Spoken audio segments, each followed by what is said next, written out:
Dust is in my eyes, my blood is on the ground. Quiet little chuckle and the shuffling of the boots of the coward that shot me down. He turns toward the sunrise and I hear him softly say, I guess you've met your macho man as the colors fade to gray.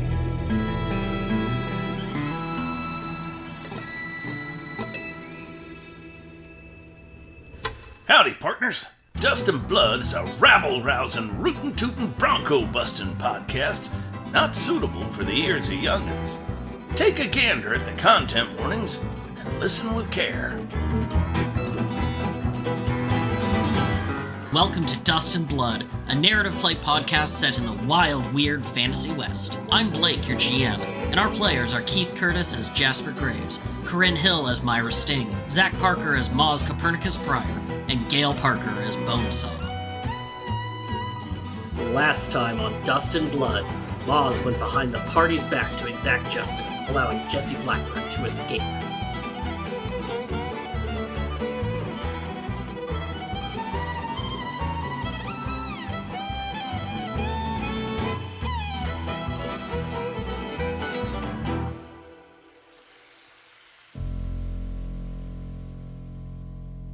If you're staying in town for Moz's little showdown with Jim, you have a little bit of time to wander around town. I don't think most of us know about Moz's showdown with Jim. Yeah. I know Bonesaw has some errands in town and doesn't necessarily know we're heading out of it. I think Jasper had mentioned there were responsibilities to handle, but, I'm sure he'll tell us when it's time for that.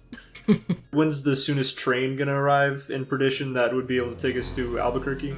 They come on Mondays and Thursdays. Okay, so today's Saturday, tomorrow will be Sunday, which is gonna be Mayor's birthday, and then Monday, about what time will train show up? The train arrives in Perdition at 10:20 in the morning, and it leaves at 3:10. The mine is 30 miles out of town, and the place that you need to go to find the Apache, the trail is somewhere in this circled area. To do both of these things, it's going to be like a 3 to 4 day round trip, maybe even 5 days, depending on how things go in the Badlands for you.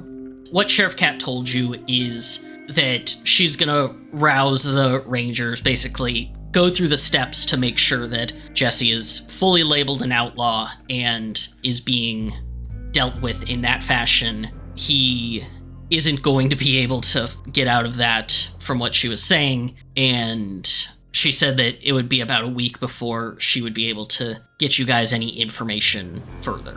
You have a week, basically, until there would be any news about Jesse to make a difference. So we can take 2 days in town to tie up loose ends, get everyone healthy, get everything fixed, go to the mayor's birthday party, go on our road trip, loop back, and then check in on the Jesse quest line. That sounds good. Hang on there, little Apache children.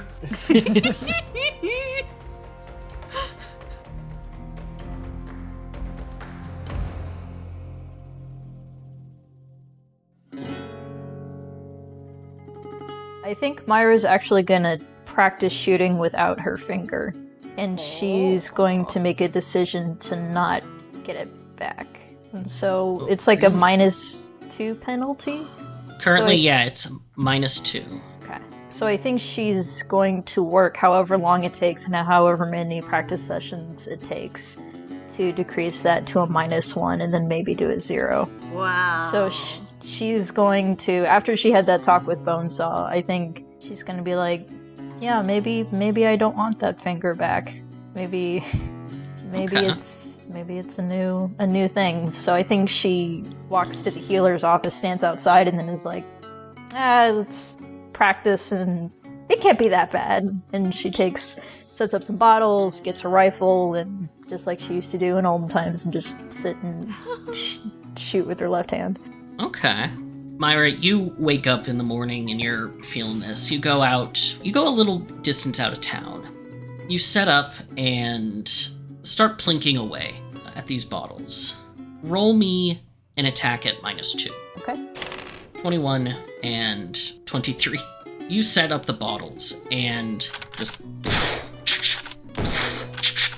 just start blasting away, and you are... It takes you a little bit to kind of line up the sights. Your hand's not quite as trembly, but you've had some difficult scrapes before where you haven't always been able to use your right hand, and you're a little bit more practiced than you probably care to admit at shooting things with your left hand. And very quickly, it becomes obvious that it won't take you very long to be pretty proficient at using your gun with your left hand. You are already at a -1 penalty. Cool, thank you. It'll take longer to get to 0, but you are at -1 now. Cool, she plops down, she has a bottle of Sunset Sarsaparilla, and she just has a few things of soda, and then as the sun starts to set, she just kind of feels like she's got a good hang of it, and she just decides to go meet up with the others. As she turns, she sees a man standing there, a human man, wearing a gray suit, a pair of black gloves, scars running across his face, a short cut beard, a little bit of long hair, an eye patch over one eye. And he's standing there watching you take shots. He's chewing on a toothpick, watching, turning it over. She tips her hat and goes, "Oh, sorry if you wanted to use this as a shooting range. I'll be it's super cool, by the way. I'll just be going along my way." That's all fine, little lady. You need something, or I didn't mean to bother anybody. Is this your land, or? Nah, this ain't my land. Heard a little bit about you in town, though. Heard about you from some of the folks down at the snake pit. Turns the toothpick over in his mouth. The snake pit? You mean the Diamondbacks? Nah, a place that snake folk, your type lives. Elliot. Oh, yeah, of course. He steps forward, holds the gun down at his side, and extends his right gloved hand. Oh. She goes to shake it with her left hand, but then realizes, like, oh, that's the wrong hand, so she takes out her kind of bandaged, nasty right hand, and she goes, "Sorry for the hand injury," and she goes to shake it. No problem. Looks like you had a bit of a rough time. It's an asshole by the name of Jesse Blackburn. He ain't here no more. You tussled with the Blackburns. Well, Not wise for somebody who's Revenant Ranger. We try to be a bit under the radar, as it were. Don't know what radar is, but I'm still using the word. she immediately, stops shaking, and she kind of gives him a sidelong look, like, "You, your friend, or am I gonna have to worry about you?" Oh, you definitely have to worry about me. But not for any of the reasons we typically need to. And he opens up his vest, and he has 2 badges. One that is an Arizona Ranger badge. The other is also an Arizona Ranger badge that has a bullet hole through it. She gives a massive sigh of relief, and she goes, "Oh, thank God, I've been looking for somebody for such a long time. Jesus. It really is hard to find people like us, isn't it?" Oh, it definitely is. Name's Richard McCord. Richard McCord, very nice to meet you. I'm Myra Sting. Nice to meet you, Myra Sting. Come on. Let me buy you a drink. She nods and she follows. He pulls out a cigarette, lights it with a match, just lights it, tosses the match on the ground, and walks with you back to town towards the Lucky Strike.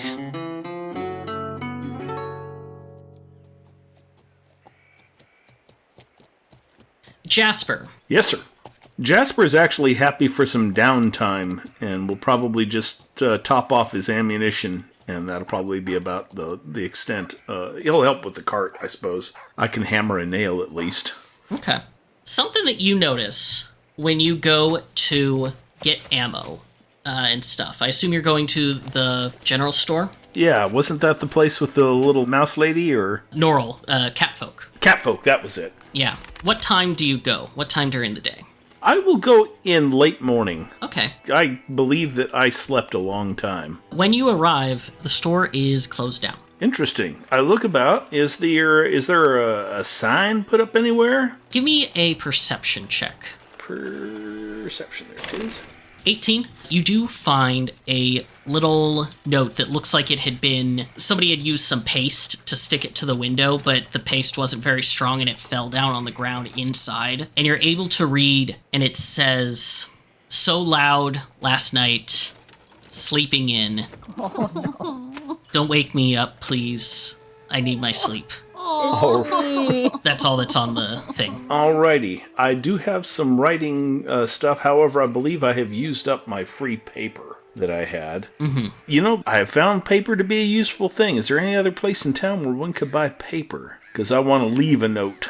Paper, you could probably check in Arcanium Industries, though that's going to be, like, much more expensive, rich paper, like almost vellum for making scrolls. Yeah. You could probably check in City Hall. They might have some extra paper. Terry Roberts at the mail station might have some. I've got myself another idea.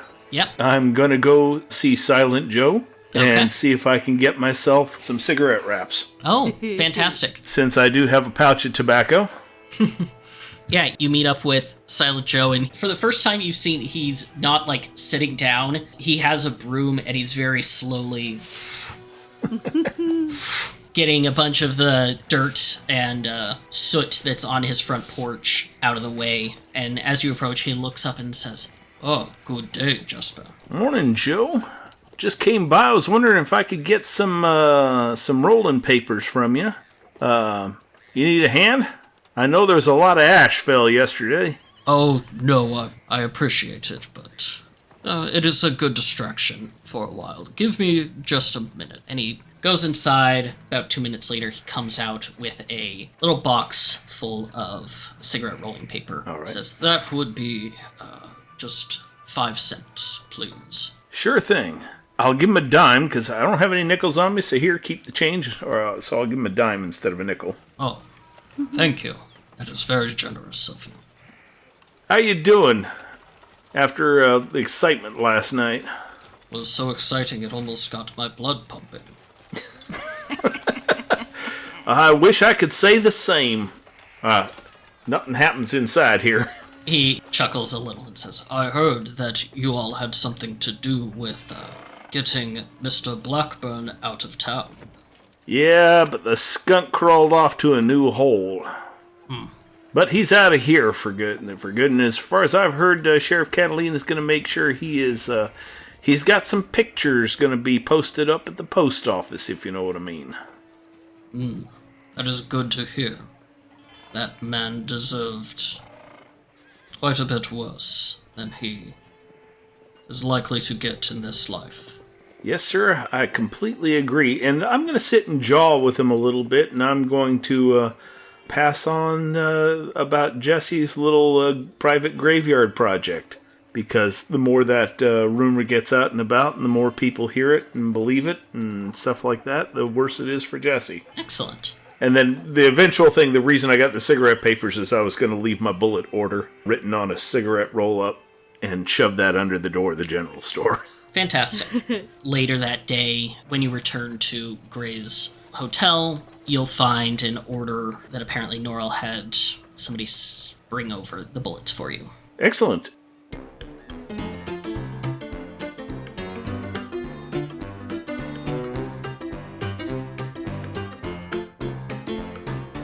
When Jasper heads back to the inn, he finds Bonesaw sort of slumped against his door, just like banging on it with one hand very slowly. The fumes coming off of Bonesaw, you can tell he is very, very drunk. Are you in this one? I've tried so many.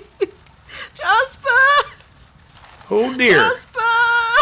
As Jasper walks up, you notice that Smokey, as soon as she sees Bonesaw, rears up slightly, lifting her front hooves into the air At which point Jasper turns and says, "Real good, Smokey. Real good. That's Bonesaw. Real good."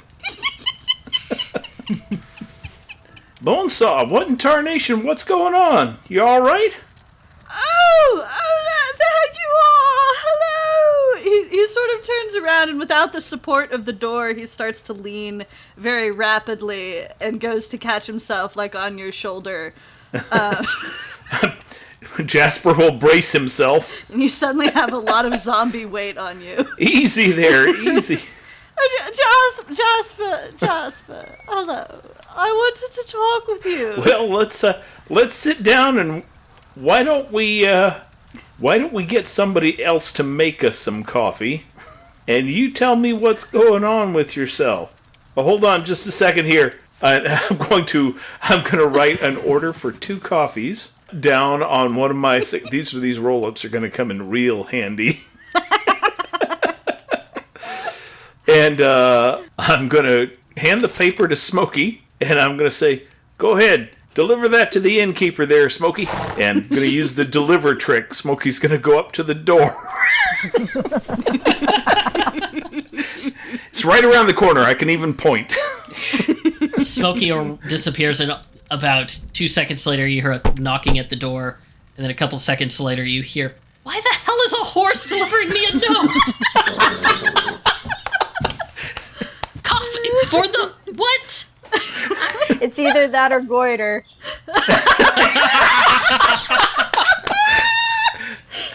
You can keep the coffee. Eventually, coffee's going to be brought to you by a kind of perturbed Gray. There'll be a tip involved there. Bonesaw has settled himself in a huddle on your floor, and he takes the coffee and stirs it sort of thoughtfully and says, "Well, this isn't as sticky as I thought it was meant to be. That's fun." What's sticky? What's going on? Spill on out there, Bonesaw. Oh, Jasper, you're so smart. You're such a smart, even for a zombie, you know. I was just wondering, well, you see, I have a sort of a hypothetical situation that I need help with. Hypothetically. Well, sure. Let's place this in the hypothetical realm here. Why don't you phrase it as such, and let's get through it.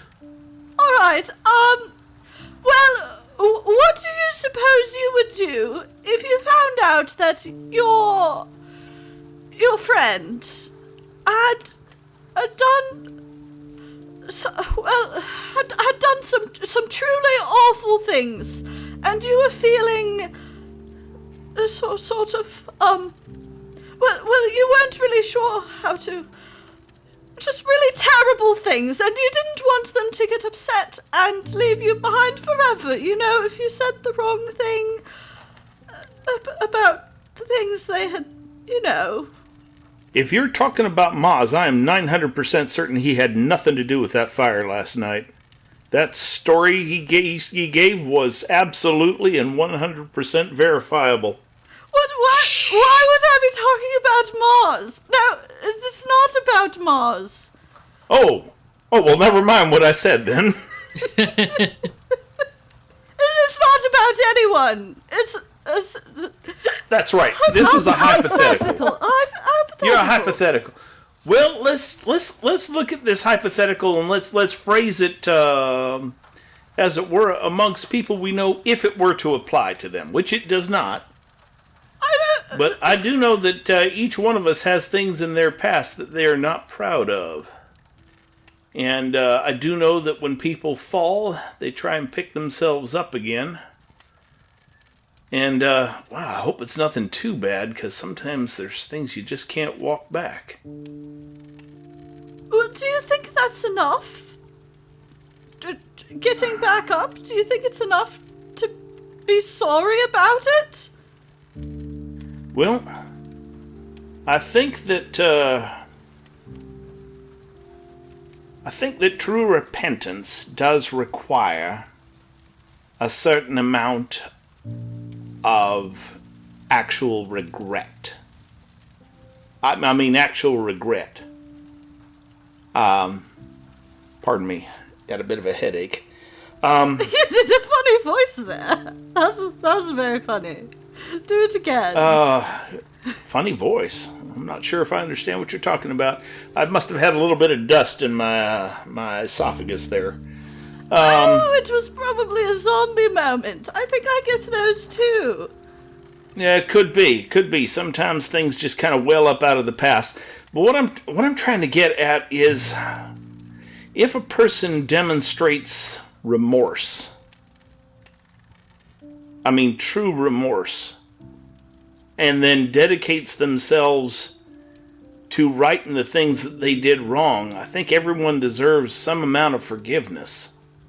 If a person ain't got no remorse, then no, they don't deserve the time of day, and frankly, such folks ain't worth spit. But yeah, I believe that people have the right to second chances, but that remorse has to be sincere. Now, in this hypothetical situation, if this person did indeed show remorse and regret and a desire to make right things they did wrong, I don't know. Do you think that they deserve a second chance, or Well, I don't know. But I suppose what I'm asking is, in this hypothetically, should I say anything if I'm not sure? Or should I wait until I know? say anything to that person? Yes. We ain't hypothetically talking about me, are we? What? What have you Just done? checking. Well, I don't reckon I've actually done things to people, but I've done things that might disappoint people. At least as far as I can remember. Anyway, I just wanted to make... You mean like killing a bunch of people so that you can have the land and then killing their... hypothetically, sorry, when they come back as... I forget the word, the ghosty people. Oh, yeah. Well, you're talking about some sort of undead type thing that Yes. ain't like us. Something that's animated by a spirit of evil or vengeance. Hypothetically. God, I wonder if I'm one of them. I am sort of motivated by vengeance. Now you got me to thinking, dang it. Wait, is that... Ever since I came back, I've wanted nothing more than to get my hands around the throats of them fellas what stole my pocket watch. Is that evil that I wants to kill them? No, they stole your pocket watch. What a silly question. Yeah, I know, but that's kind of an overreaction, don't you think? A life for a pocket watch?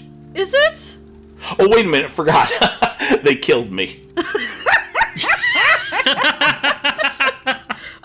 I was with you either way. All right, I feel a little bit better about myself now. Thank you for helping me walk through that there, Bonesaw. You're welcome. Does that answer your question? I forgot. What was the question? I think it was, have you had enough coffee? Because I've only drank about this much of mine, and that's about my daily limit. Gotta keep the pipes dry. I could have some more.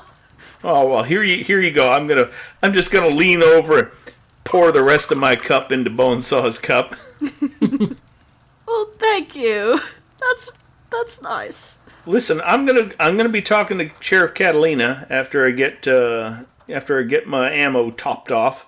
You gonna be okay if I leave you here, or do you need a hand? Looks like you were having some trouble getting that door hung. You want me to hold it in place while you get the hinge pins in and the hinges properly attached? Looks like a nice boughten door. You don't want to lose that. Yes, I have to find Moz. You just push me in the right direction. Sure, I think so. Tell you what. Smokey? Here, girl. Smokey? I want you to take Bonesaw to Moz. Can you deliver Bonesaw to Moz? That's so sweet. Just hang on to Smokey there. She won't lead you wrong. No idea where Moz is. I think Smokey's probably just going to wander all over town until she sees Moz. 100%. Bonesaw loops his arms around Smokey's neck and just, like, leans his head against her haunch and says, "Such a nice horse. I never had such a nice horse. Thank you, Jasper." That's perfectly fine. All right. Smokey, you remember Moz, don't you? And then Smokey kind of like crouches a little bit on her front hooves. That's Moz. That's right. That's good, girl.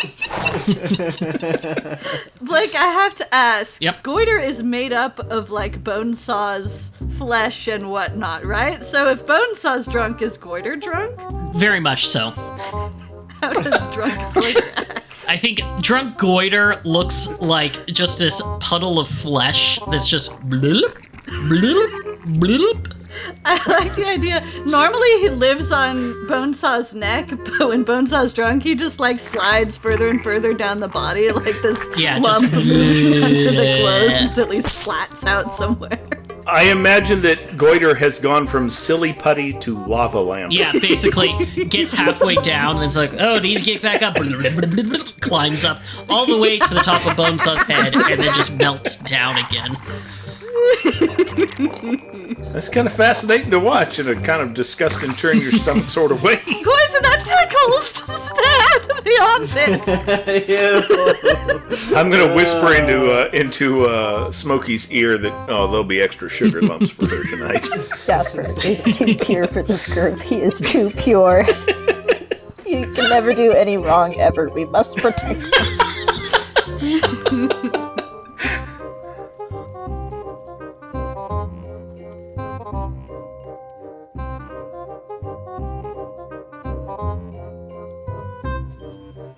How's Moz doing this morning?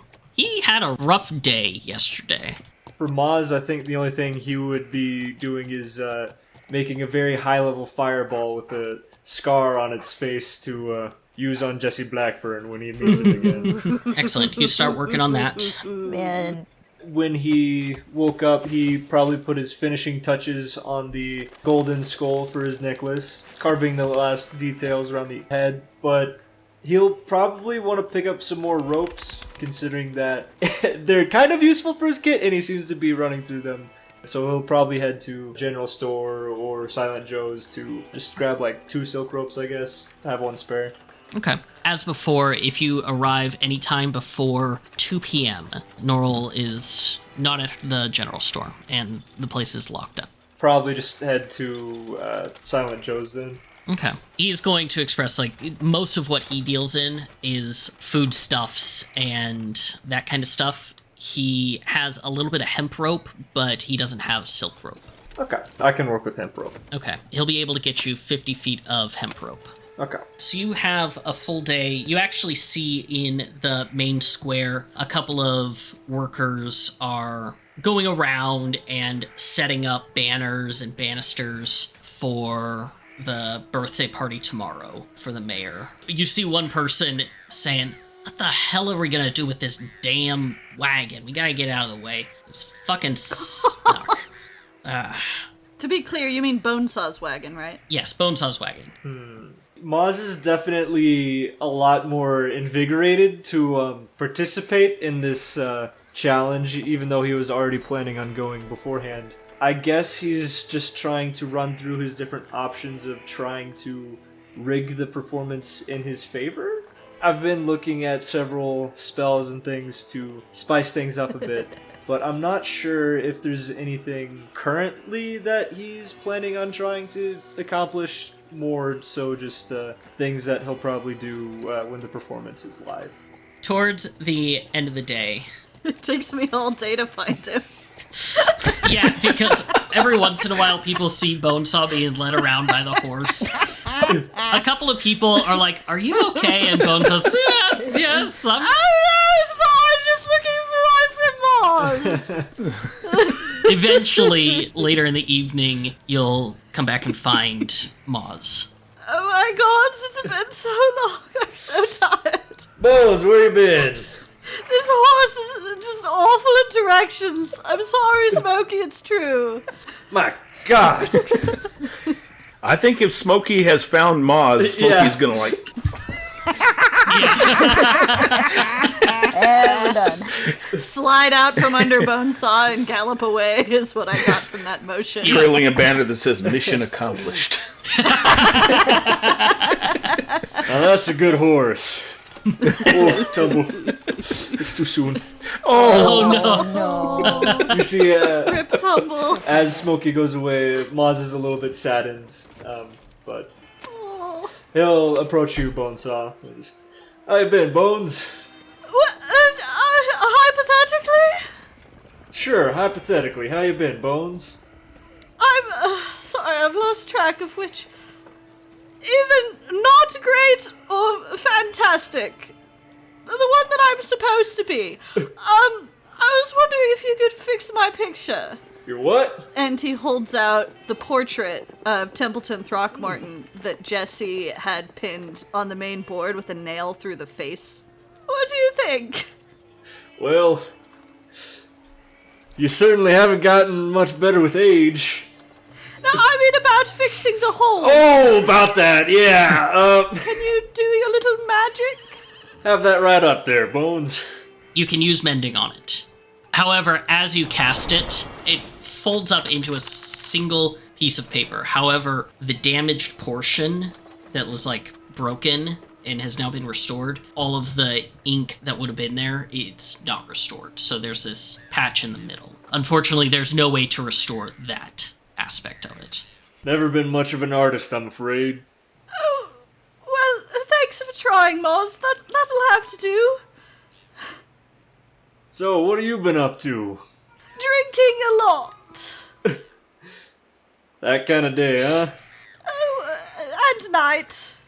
Ooh, Yes. wouldn't mind grabbing a drink myself.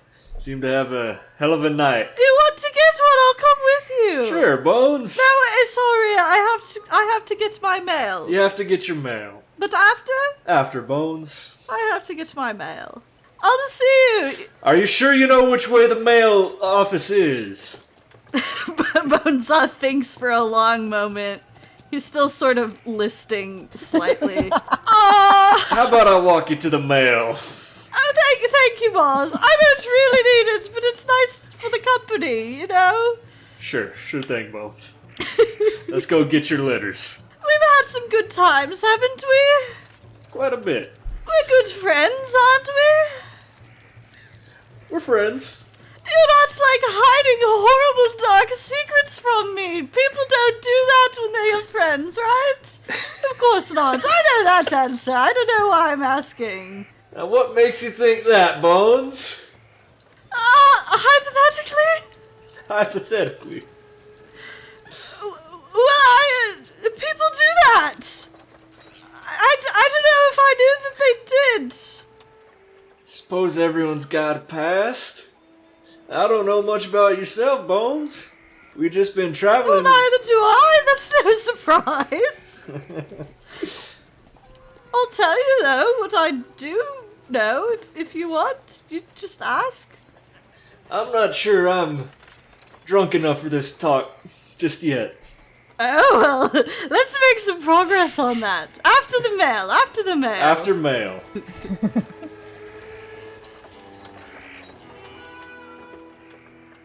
You all arrive at the mail house. Terry is inside. It's getting later in the day, so he's already made his rounds for the day, and he's sorting mail that he got as you enter.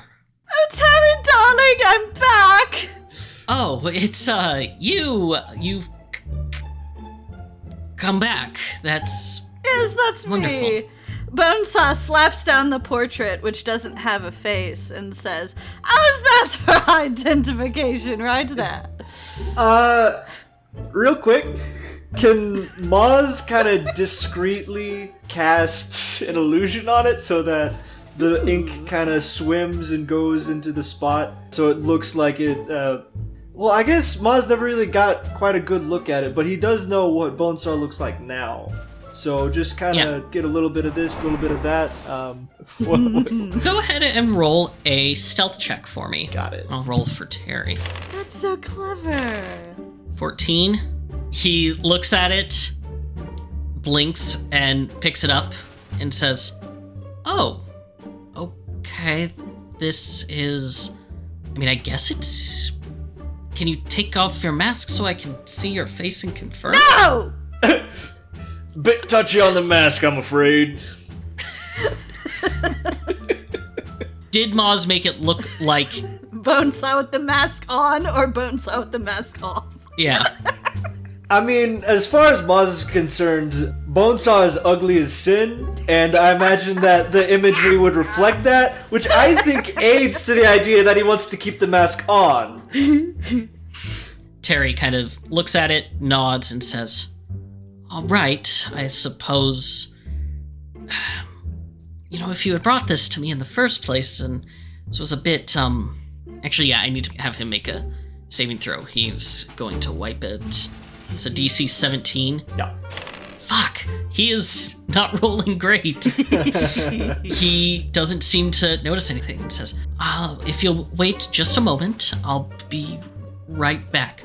And he trots away.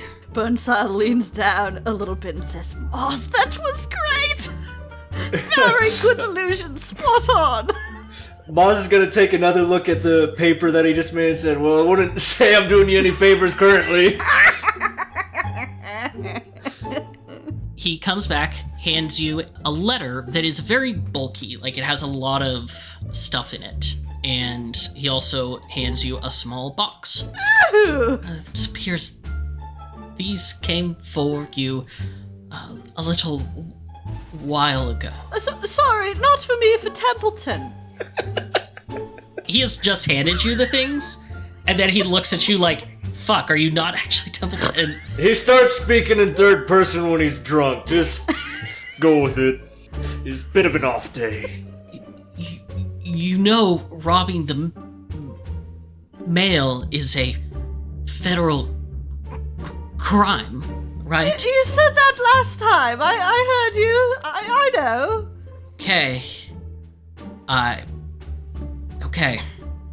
He's going to turn, and as you begin to leave, he has an eye on you the entire time. Bonesaw scoops up his package and his letter and he goes outside. Eeny beeny. Which one first? What do you think? Package or letter? Let's decide that over drinks. Who's open? All right. Let's go to that Lucky Strike place. I want to, yes. Sure, let's go there.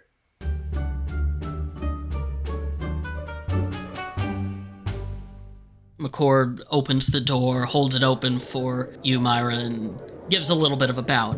"After you, young lady." Thank you. She waves her head over to go sit at a small table in the back, and she's like, let's go sit over there. "Works for me. Hey, Elliot. 2 whiskeys." Myra waves. Elliot, who's busy, there's a couple of other people in town, and they're rushing between tables and bringing drinks and some like little snacks around, and they look over and says, yeah, right, give me 1 second. Yes, Mr. McCord, yes, I'll be over there. Do you want to see a menu? I can bring a menu over. And McCord just says, "The hell's a menu?" Myra goes, I'll just take a whiskey. You kind of look like a whiskey guy. What's your poison? Whiskey, straight up. Yeah, 2 whiskeys. That'll do. Oh, I can make you something that's a little bit fancy if you'd like. I have a couple of just whiskeys, dear. You can make mine fancy. That'll be. I surprised me. I will be very, very surprised. Okay, yeah. Give me a few minutes, and I'll be right back. And they're gonna go behind and start making some drinks. Ranger Rick is gonna sit down and say, "So, I haven't run into you before, but heard a little bit about some of your tales. Been making a bit of a name for yourself here in this little town." Well, we ran into a bunch of trouble, and we just kind of decided to work with that trouble and get paid for that trouble. So, and then we just keep finding more trouble. So, we've been having stories chase us as we go. Understand that. And he puts out the cigarette that he was smoking and immediately just pulls one out, lights it. He takes the match and just right down his face to light it. Ooh. Lights it. Damn. You want one? No, I'm good. That's not really my cup of tea. All right, suit yourself. It's about this time that Bonesaw and Moz arrive. Oh, I've got a package! Sing with me, Mozzie! I'm saving my good voice for the performance. She hears the cheerful sound of Bonesaw coming in with Moz trailing behind. She goes, oh, shit. And she kind of like instinctively goes like this, and she goes, just put your head down just a little bit, real quickly.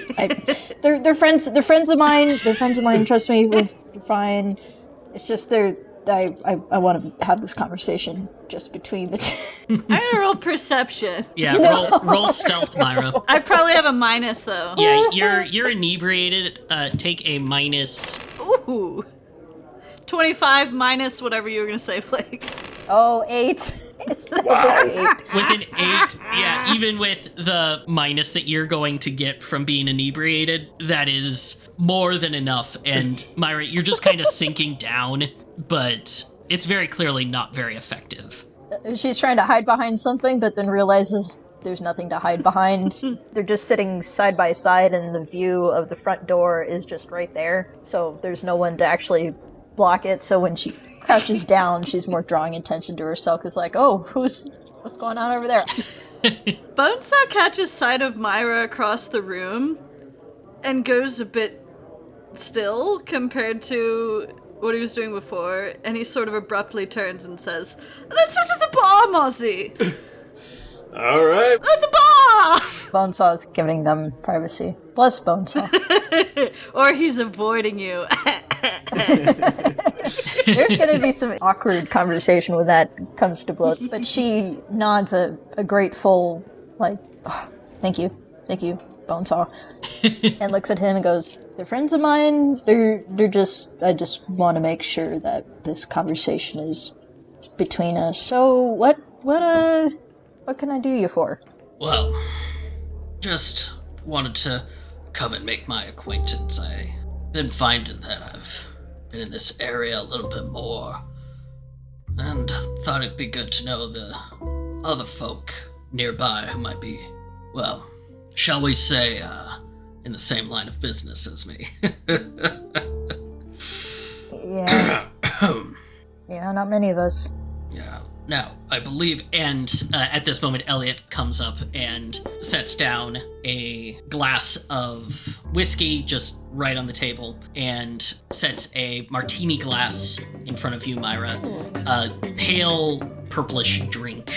Myra is delighted. She looks at it and she kind of has this little like, oh, this is so cool, like look in her eyes, and then she realizes, oh, I'm embarrassing myself in front of a ranger, and she tries to go all tough again. She goes, oh, yeah, thanks for the purple stuff. Yeah, it's good. Yeah, of course. It's something that I've been trying out for a little bit, and I think I've got the amount of berries in it just about right. I'd love to hear what you think of it when you're all done. Oh my god, this is so good.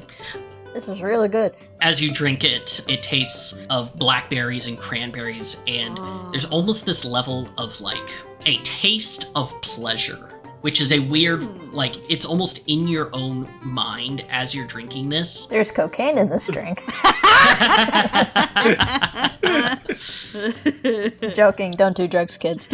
Yeah, it's not a flavor so much as it is a feeling being caused by this drink. Myra reminds herself to tip very heavily when their conversation's over. Ellie returns back to the bar to Moz and Bonesaw and says, oh, hi, what would you like? I have plenty of drinks. Would you like to see a menu? I have a menu that I just got it printed up. It looks really lovely. I don't suppose you have any Cheddar's whiskey on you? Or Moonshine, my apologies. Make a diplomacy check for me. Shit. Oh, no. Oh, that's bad. That's a nat 1. That's bad. That is a nat 1. My father used to beat me with a jar of Cheddar's whiskey. It's terrible. When you bring up Moonshine, Ellie just says, "Oh, no. I wouldn't sell any moonshine here. Not at all. Never, never. Why don't you take a look at the menu and see if there's anything that you want?" Okay, bye. And slithers away. Oh, shame. I know what's in the back room. And sets down a menu in front of you if you care to look at it. Yeah, I want to look. Sure. Did you make a menu? Show us the menu. Look at that. Oh my god, Oh my Blake. God damn. Whoa. How long did that take? Oh. Okay, we have to read some of this out for the recording. Okay. Yes. It's huge, so I don't want to do everything, but there are 4 categories. Looks like standard, cocktails, potions, and concoctions. Potions include things like curative sip, fox's cunning, no seum, a potion for the night you will seem to vanish in the shadows. What is this? Fix it finger, curative tonic. There's a love potion on here, guys. Uh-oh. Wait, what color is that? I think we should each pick one item to read aloud. Yeah. I agree. Yes. All right, I got one. White tiger's milk, 70 cents. Not from an actual tiger. Just like drinking a pie with a glass of cool milk. Wow. This is bananas. What'd you get? Fix it finger for $300. A potion for the accident prone. This will repair that farmer's missing finger in a flash. Ask your bartender for an in-house version that sticks it to the old sawbones. Wow. That's kind of on the nose there. Like literally planned to give you an out.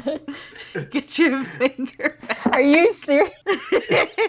I completely did not realize that until I was... For the accident prone, this will repair them. I bet Ellie would give you a discount too. That's hilarious. Hold on. How much is it? What are the effects of the love potion? A favorite of our next door neighbor, she has kindly given us the berry gin cocktail. Give the lonely mother a kiss for added luck. It's a love potion called by the ancients alcohol. Gray's love potion. Oh, that makes sense because Gray's in Pordello. I wonder who the lonely mother is. That must be like some world lore. Can we roll, I don't know, religion, history on the lonely mother? Yeah, give a history check. 18. 18. Okay. The Lonely Mother is a statue that is present in Albuquerque. Supposedly, it is the mother of the founder of Albuquerque when it was originally founded as a mission a while back. It's very old statue, very worn down, and it's considered to be a sign of good luck to go and give it a kiss. Aww. Thank you. You have Jell-O shots in here. Punch Jelly, a unique punch from General Ford himself, solidified in gelatin for your consuming convenience. That's amazing. So I might have gotten a little bit obsessed with old-timey cocktails and bought Jerry Thomas's Guide to Cocktails and used that to build a lot of these. These are fantastic. What's the Jesse James train bomb? You can ask Ellie about that. A strange cocktail for you and up to 3 friends. A serious kick in the teeth for everyone. That's 8 friends. 8 friends? 8 friends. Wow. Pictures. Kick in the teeth for everyone. Kick you through a hole in the wall. Man, well, I feel compelled to buy several of these. I'm surprised you're not going right for the Hellfire whiskey, Moz. Oh no, that's definitely gonna be the first thing on the menu. I'm seeing some potions at the bottom that could be very handy. There's also a Devil's Dew Stout, which I was eyeing up. Elliot is a place where you can get potions. Oh, very cool. Quick question. Yes. Is the drink that she set down in front of me a berry gin cocktail by chance? It is. By the name of the Gray's Love Potion? Okay. Just making sure. Excellent. Myra is for this. She is here for this. Bonesaw looks down at this beautiful menu, but the words are sort of like smearing together a little bit for him. And he says, Ellie, this is such a lovely menu. You've done a marvelous job. But I have to ask, no one can ever make this drink for me, so I thought I'd give it a try with you. Do you know how to make a blue blazer? A blue blazer? It's my favorite drink. That's your favorite drink, huh? Oh. They kind of consider for a second. As they do, their tail reaches up and starts pulling a couple of bottles off the shelf. It's been a while since I read about it. It might be a minute for me to remember. They have a little pot of boiling water next to them, and as they're kind of thinking, are you sure that's what you want? It usually works best with, 4 people? I can drink enough for 4. Okay. I can drink for 3 of them. Okay. Moz is helping. Oh, you'll like this one, Moz. It's quite the show.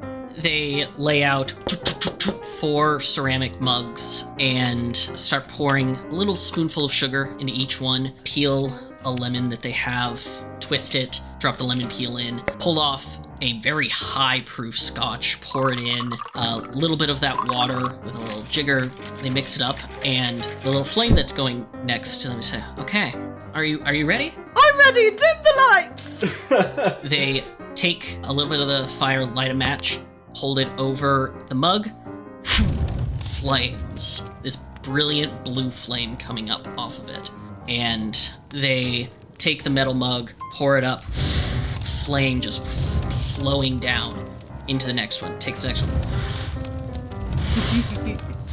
A couple of times, just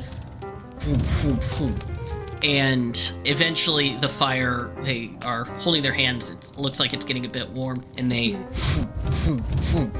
one into each of the 4 mugs, a little bit of fire on each one, and then puts out the fire on each one, and they kind of step back and say, "Blue blazer." Oh, bravo, very fun. That's quite a show you got there. Thank you. It's been a while since I've done something like that.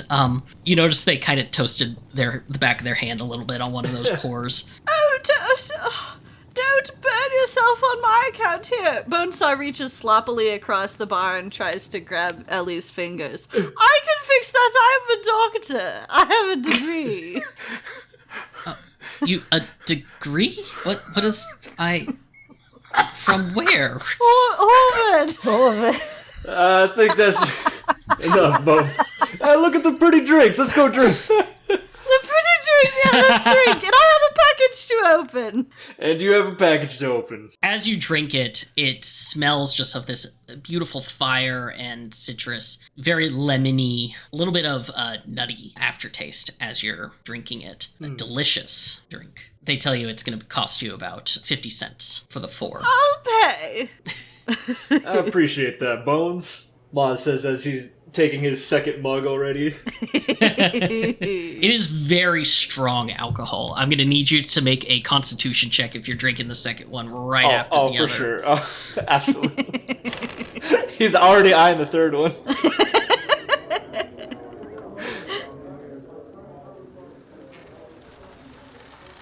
Jasper, at this point, it's later in the day, and you haven't seen, Smokey came back late. Is anybody in trouble, Smokey? Smokey, paws at the ground and just, yes. Definitely there's some trouble afoot, and Smokey's gonna lead you to the Lucky Strike Saloon. You'll get in there just towards the end of the Blue Blazer show. Oh, that kind of trouble. Guessing I should have brought a mop. Or a wagon. Possibly a wheelbarrow.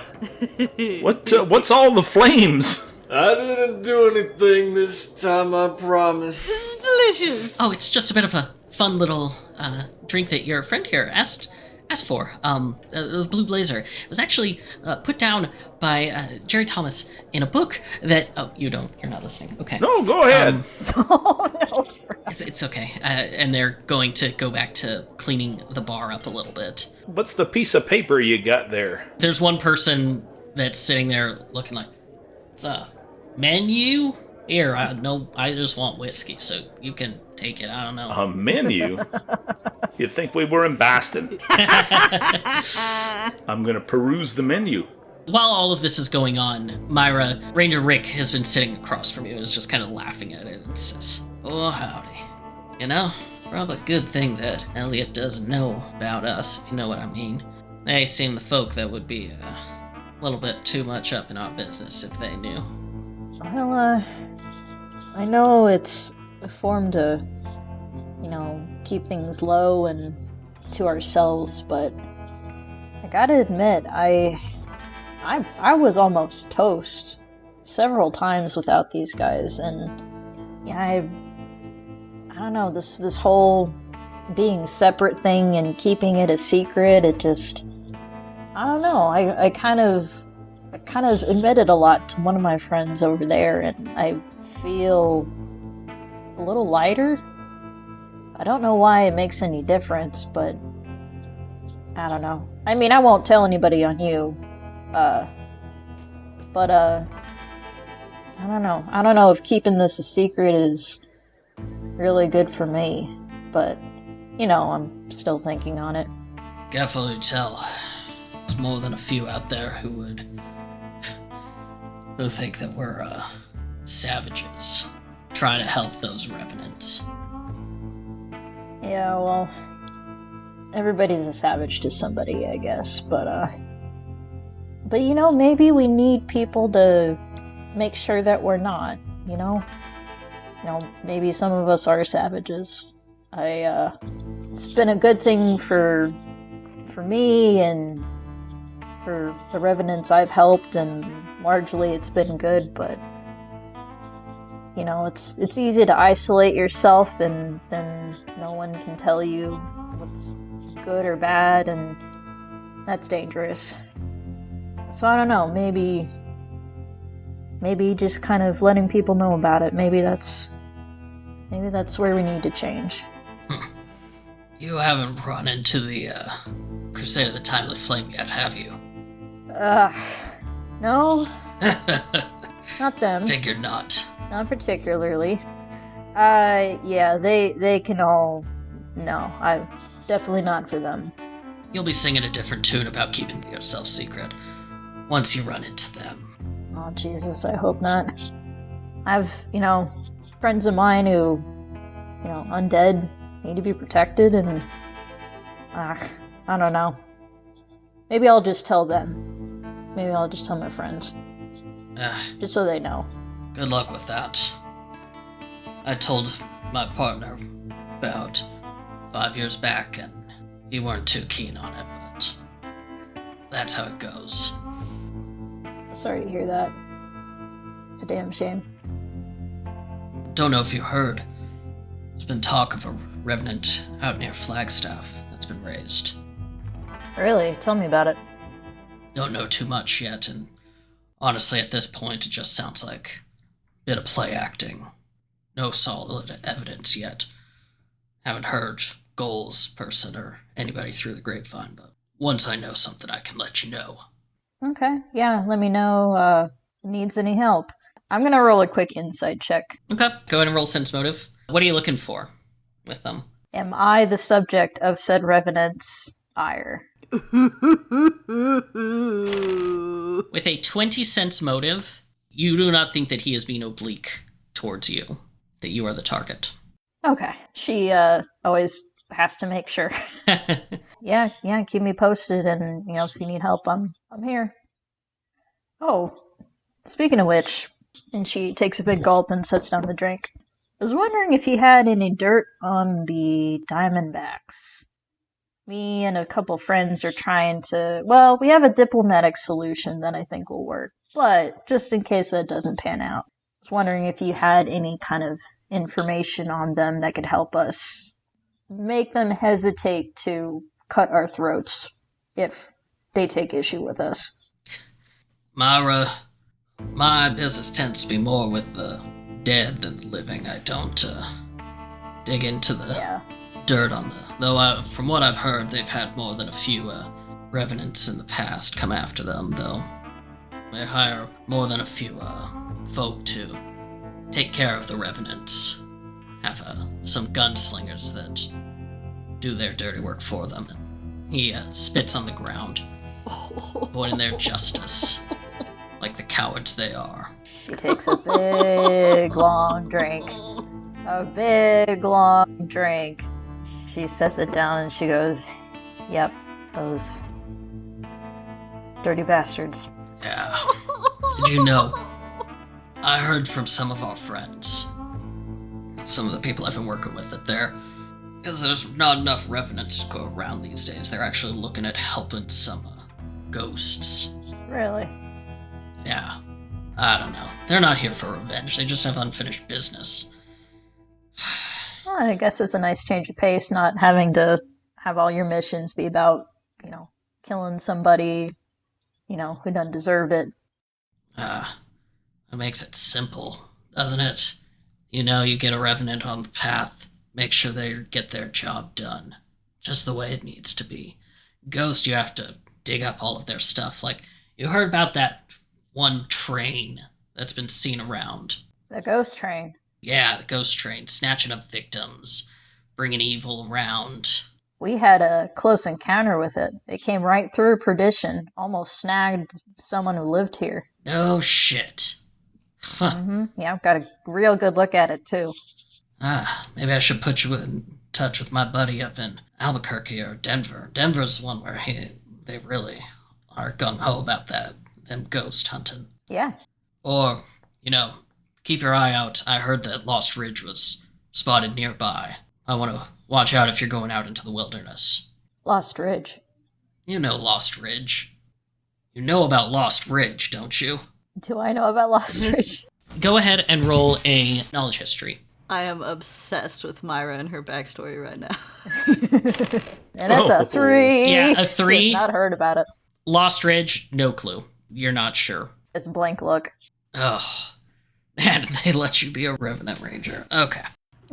Excuse you. He laughs. It's definitely said with a bit of it's that really mean kind of humor that people think is funny sometimes, but it's not. Yeah. Lost Ridge is this town that about 30 years ago, no, longer than that, must have been 40 years ago, got all up in this gunslinger business. It was actually 2 towns that were close to each other. Some sort of fight started breaking out, some paranoia, and then all of a sudden, boom, entire area disappears, no trace of the towns. Now, they say, if you come across saloons standing all by its lonesome, you've found Lost Ridge, and you best turn around, not take a drink, or else you might get caught in that there town. Oh no, this is Cactus Juice territory, isn't it? This is the town that up and disappeared itself because it got into some mystery fight and no one knows what done happened. After he says this, Ranger Rick just laughs and says, it's all probably a bit overblown, I'm sure. It's just a bunch of ghosts. Real life is stranger than fiction, especially with us.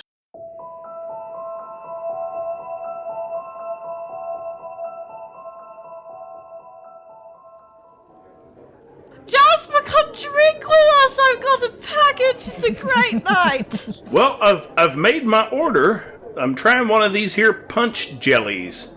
Apparently you can have alcohol without the liquid, which sounds just about perfect for me.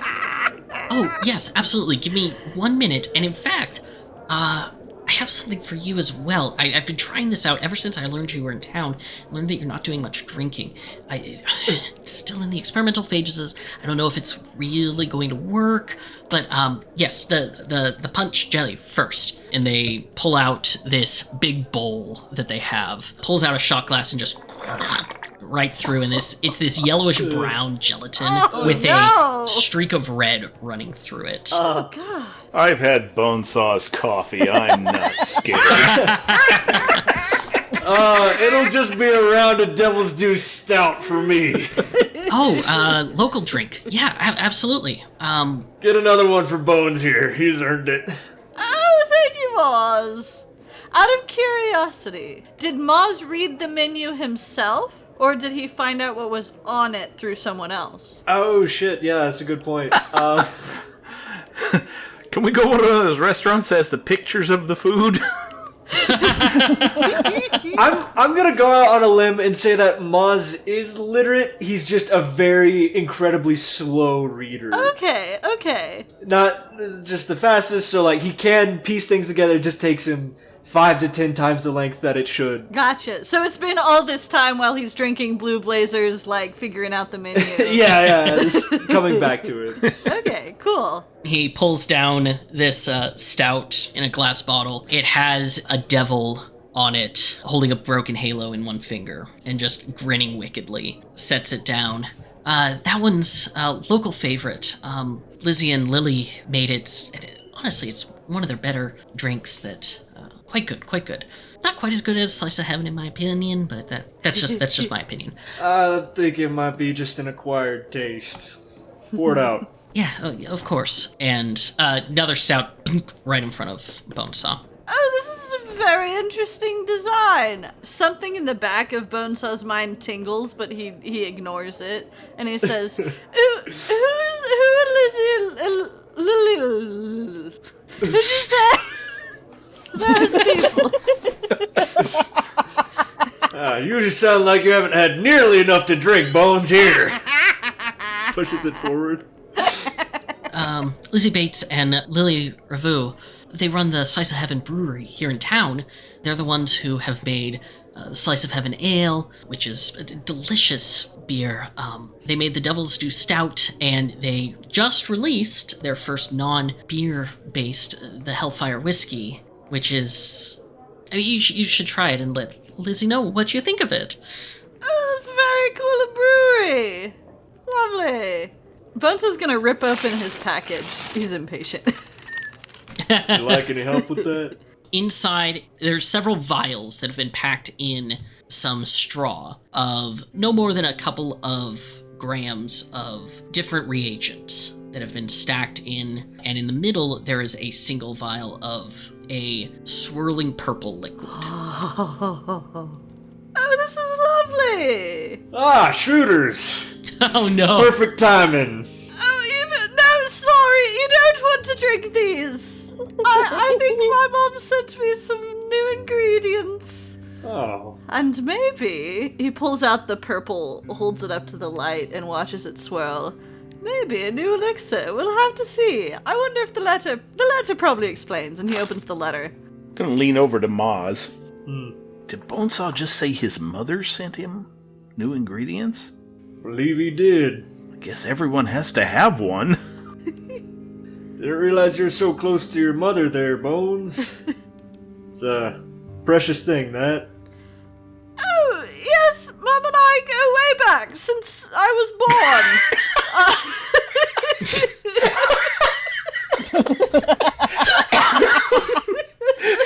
Sorry.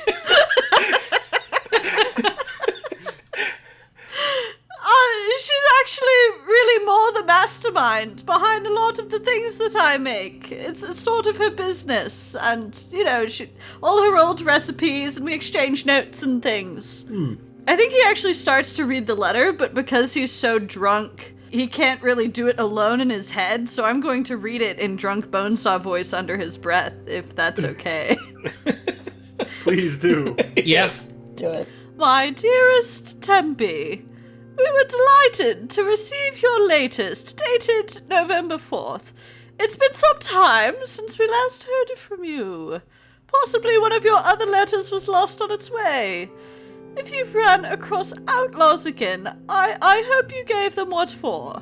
Definitely did, Mum. And managed to keep your traveling companions besides. Oh, that too, there's a plus. There's safety in a group, and I can't be losing my darling son to the dangers of the frontier. The money was well timed. Uncle Artie took a bad fall from the wagon, and business has been, well, you know how it is. Always needing to come up with some new oddity like that Barnum or Fossilworth. Oh, I really want to see that show. If if that idiot man would stop trying to bring firewood in his condition, I might not have to spend so many reagents keeping him in health. Speaking of which, I've been trying out a new concoction for the liver grown, see accompanying. Send it back with notes if you can. You know I value your insight. We've had snow these last weeks. I know there's no chance you'll be back for the solstice, but you must find some time to visit in the new year. Is there any chance you could work your way back home? I miss you, and it's lonely without your father. Love always, Mum. P.S. For the liver grown, you may need to find a higher proof alcohol than is normally sold. The rot-gut whiskey I initially used couldn't get a decent suspension. P.P.S. Uncle Artie sends his love as well, and if you come across anything weird in your travels, send it his way. I certainly will have to.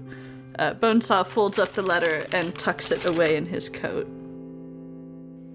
I think that before Bonesaw can finish reading the entirety of the letter, that he's actually going to leave the bar and just make out on his own. Aww. Jasper is hanging on every word, and it looks like this letter from somebody he doesn't know to somebody he's recently met is affecting him very deeply.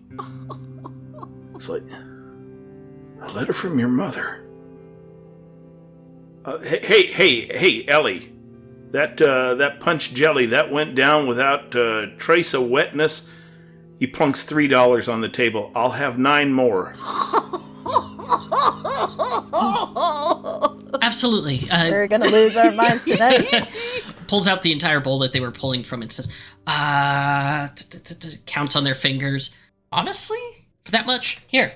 And hands you the whole bowl. Ew. Alright, Jasper! He's gonna scoop out a shot glass and he says, you know, one of the great things about this new existence is that I have discovered that being a zombie, I am completely unaffected by Al. By what? Then he stops, frozen in space, Alcohol. and then just slowly, like a tree, falls over backwards, smashes against a table, flips it up in the air, and is out cold, still holding on to a shot glass. Straight out of Back to the Future, just like... There's applause that comes up from around the bar, and just, like, everybody, Hey, somebody yells, can't hold his liquor. Oh, that's a man that needs to drink more. Holding onto it just fine. Yeah, he's holding it better than most people who fall backwards. Bonesaw looks around for Moz and says, "Oh no, Jasper, you've fallen on Moz. Here, let me help get you off." I didn't quite see. He kind of moves Jasper and finds that Moz is gone. Moz? That's strange. I thought he was just here. Well, Smokey, are you about? Smokey's outside and gives a nicker. Is Myra done with her conversation? This is about towards the end of y'all's conversation. She probably hears the crash and sees Jasper on the ground. Well, that's my cue. Keep in touch and keep me posted. And she goes over to Bonesaw and Jasper and is looking around for Moz and goes, Hey, you doing okay? That was, what kind of drink did you get? I could see it from all the way over there. Oh, the Blue Blazer, yes! He had the punch jelly, though. I don't know if this is normally how people react, but I was going to try to get him on Smokey. I thought he squished Moz, but I can't find him anywhere. I think she notices now, like, the letters and the stuff that are out. Oh, you got mail? Got letter? Yes, eventually. It took some threatening and some, foo-faroo. I'm not even gonna question. Alright, let's help Jasper get back up on, Smokey. I think I should probably take him back to the inn. I might need to sleep, too. Are we okay, Bonesaw? What? Why wouldn't we be okay? Myra, that's silly! What are you talking about? What? She takes a breath, and then she looks at Bonesaw and goes, I just want you to know that isn't me anymore. And I'm really glad I found you guys. And help me as much as you can. And I'll return the favor. So she's kind of not sure if Bonesaw is like mad at her or is just having a rough moment and with all the letters and stuff, but she like pats him on the back and goes, "Thank you for listening to me, and maybe don't tell the others just yet. Don't tell Jasper. He's too... Oh god, I can't even imagine if he found out what I did. Moz is okay. Maybe." I assume we're sort of walking back to the inn. Yeah, with we're Smokey kind of like we've to the got side Jasper, of us, and Jasper slung over the back. Maybe keeping an eye out for Moz as we go. We're on our way. And Bonesaw, I think, is quiet for a long moment, and he says, I don't know how to say this. Please don't leave. And don't be upset. I don't know how to feel about the things that you did. Myra pulls Bonesaw immediately into a hug. Aw. And she did not expect that at all. She thought that Bonesaw was going to be like, "We're not friends anymore, we can't do this." But the fact that Bonesaw just straight up said, "Please don't leave," without mentioning anything that she had said before, she immediately just like takes his giant frame and like hugs him and just hugs him tight. And she goes, I'm not leaving any of you. I've been alone for so long, and when I wasn't alone, I was with awful people. You guys are the best thing that's happened to me in a long time." Bonesaw squeezes her, and I think with her sort of cradled in his arms, he doesn't have to look in her face. He can just kind of look down at the top of her head, and somehow that makes it easier for him to say what he wants to. And he says, "Myra, I believe you're sorry. And maybe that's enough. But I've had, from what I can remember, I've had some experiences with people who did things like you used to. And that's hard for me to let go." She gives Bonesaw space and realizes, oh, maybe the hug was too much. He pulls her back in before she can, like, get away so he doesn't have to look at her. He's like, no, this is good, right here. Whatever happened, I'm so sorry. Whatever... If it was me, or my dad, I'm so sorry. No, I guarantee it wasn't. It's... I will help you in any way I can. I will, and if you need space, I can give you space. If you need me to go shoot somebody, I can go shoot somebody. I can do that too. Just, I understand. I do. And you don't have to apologize for that. Bonesaw squeezes her again. Aww. Yeah, she's very deep in thought, and just a weird mixture of emotions of, like, she's glad that her and Bonesaw are okay, and for the most part, but now she's, like, thinking, like, oh my god, what has Bonesaw been through? This massive amount of people that have just sent out this wave of misery, how did it affect Bonesaw? But she's not gonna pry Bonesaw tonight, so she kind of pats him a bit and goes, well, I'm gonna get Jasper up to up to bed. And, I'm a little concerned about Moz. I might try to find him. yeah, where did he run off to? Another bar, probably.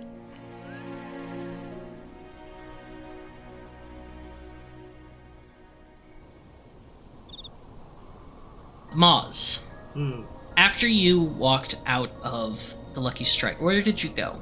He just needed some time to cool off. I think he was probably going to go to the Clocktower, which I imagine is still standing. Maybe a little bit worse for the wear. It's still standing. It's no longer telling time, and there's no lights up in it. Perfect. But it is still standing. Okay.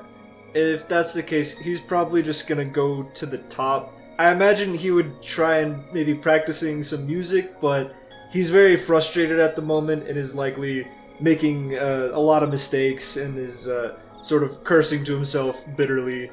But he's not really doing much other than trying to blow off some steam. After he's been practicing for a little bit, he feels a tender hand lift his head up a little bit. In a very familiar voice. It's okay, my little Moz. It's okay to make mistakes sometimes. As you look into the face of your mother. You're gonna win for me tomorrow, aren't you?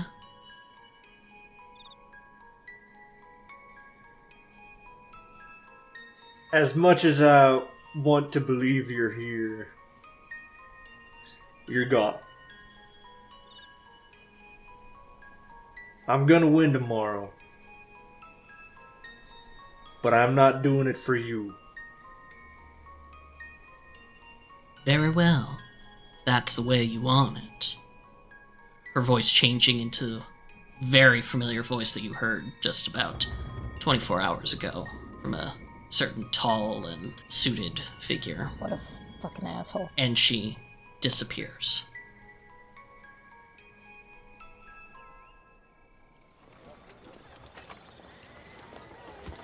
It is Sunday the 7th, which means that it is time for the mayor's birthday. Decently early in the morning, there are sounds of like somebody has pulled out a little plinking honky-tonk piano. It appears that it's not a major like blowout affair. This is a time of celebration and people are using a bit of relaxation. As you all wake up, everybody is probably extremely hungover after the previous day and the extensive amount of drinking. Jasper wakes up at about 2 a.m. and says, "Kahal!"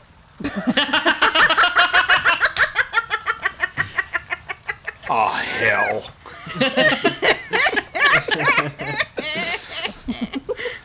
As each of you wake up and come downstairs, you see Ellie has left you all several bottles. Tall, thin bottles that have a blue fluid kind of flowing through them. There's one for each of you. Aww. Oh, bless that snake folk. Bonesaw grabs a bottle and downs it. Probably, alchemist's kindness. Oh, my head. Oh, is it alchemist kindness or is it more alcohol? Or more alcohol, I'll take either. As you drink it, immediately it's like, whoom, the hangover is gone. It is indeed alchemist kindness.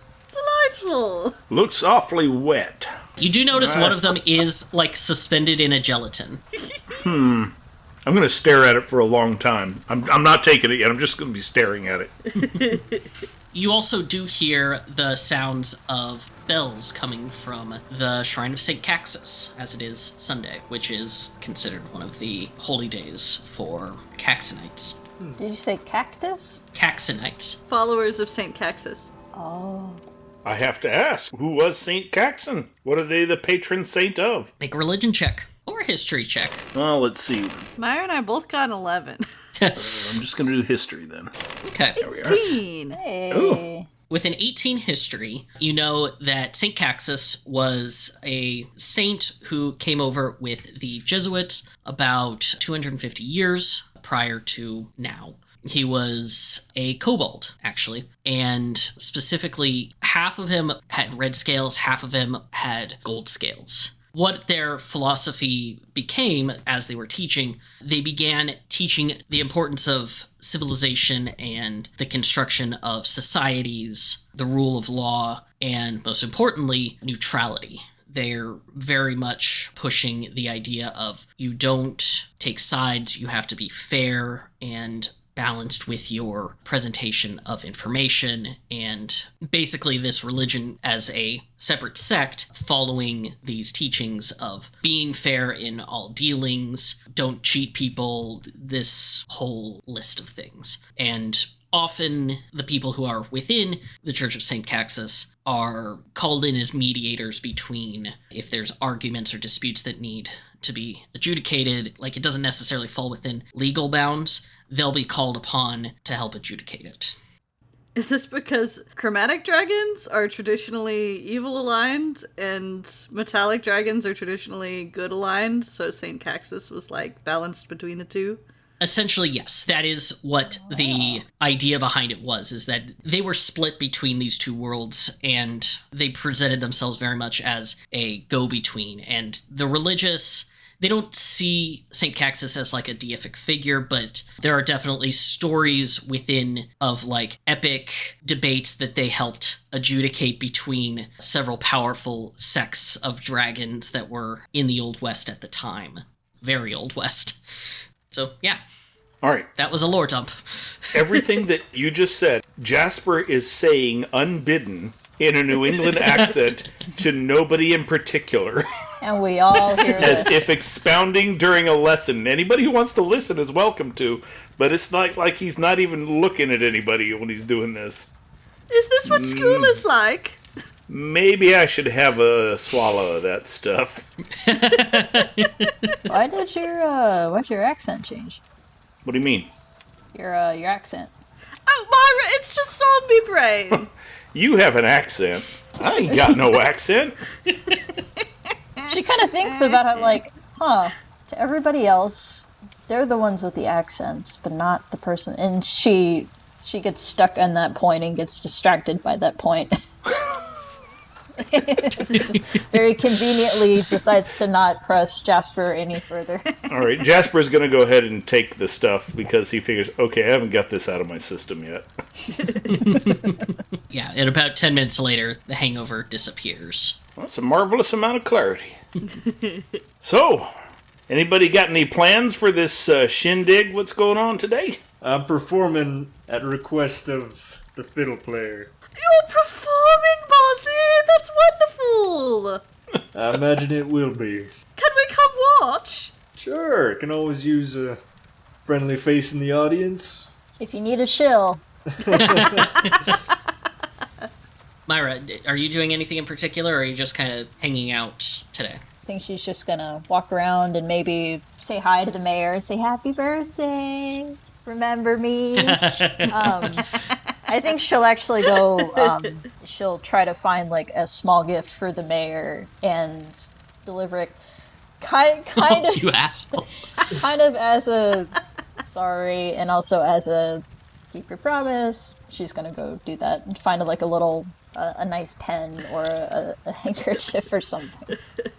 And she probably hasn't told anybody that she just straight up freaking threatened him at gunpoint. So I think she's gonna say like, oh, I'm gonna, grab a present for our good old mayor. I got a quick question for him, so yeah, if you don't mind me tagging along. Yeah, absolutely. I won't get in the way of your gift giving though. I just got a quick question for him, and I'll be out your way. Well, it can be a joint gift, no problems. Well, hell no, I don't like the man. Oh. I'll lower my voice. I think he's a pompous idiot, but Yeah. and I don't understand why you're getting him a gift, because you didn't go into that. So, Well, but if it's something you think is important, if you think we need his goodwill or something, but no, I just wanted to ask him where he gets his suits. I have a feeling there's a little change in the wind. I think that he's people change. People change. I guess everybody deserves a second chance. Oh, Myra remembers that in particular. Well, he's not even looking at Myra when he says that. He says it kind of like so for Bonesaw's benefit, because something's still gnawing at Bonesaw, I can tell. Lovely sentiment. I'm heading out. I'll see you at the mayor's later. Well, don't get in any trouble. No promises. He blows a kiss at Jasper.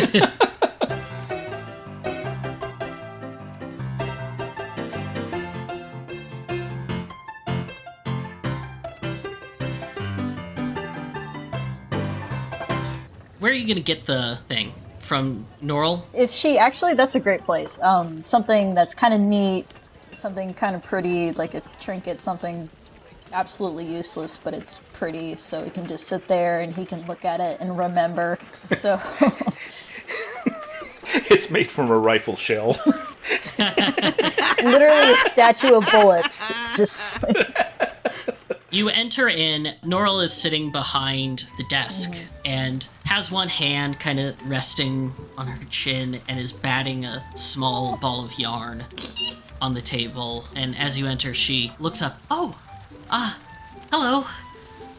Sorry, I was, is there something I can do for you? And she, grabs the yarn ball, sets it down, and then, and the yarn ball rolls away. And then she jumps after it.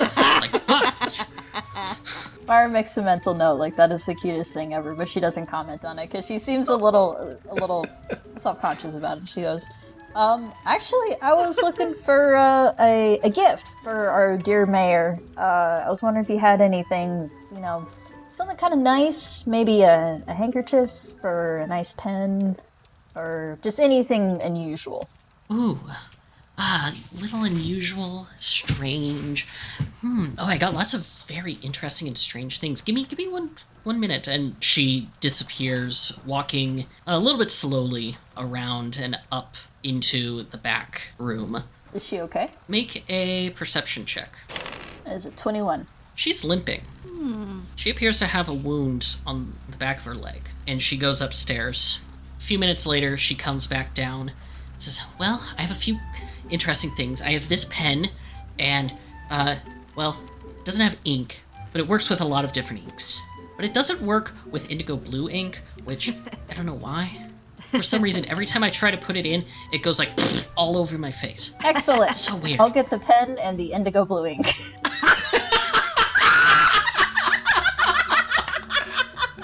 I'm sorry. I can't If help I was drinking right now, that'd be a spit take.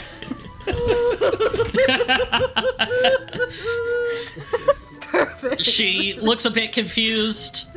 Okay. Sets it down, starts wrapping it up in brown paper.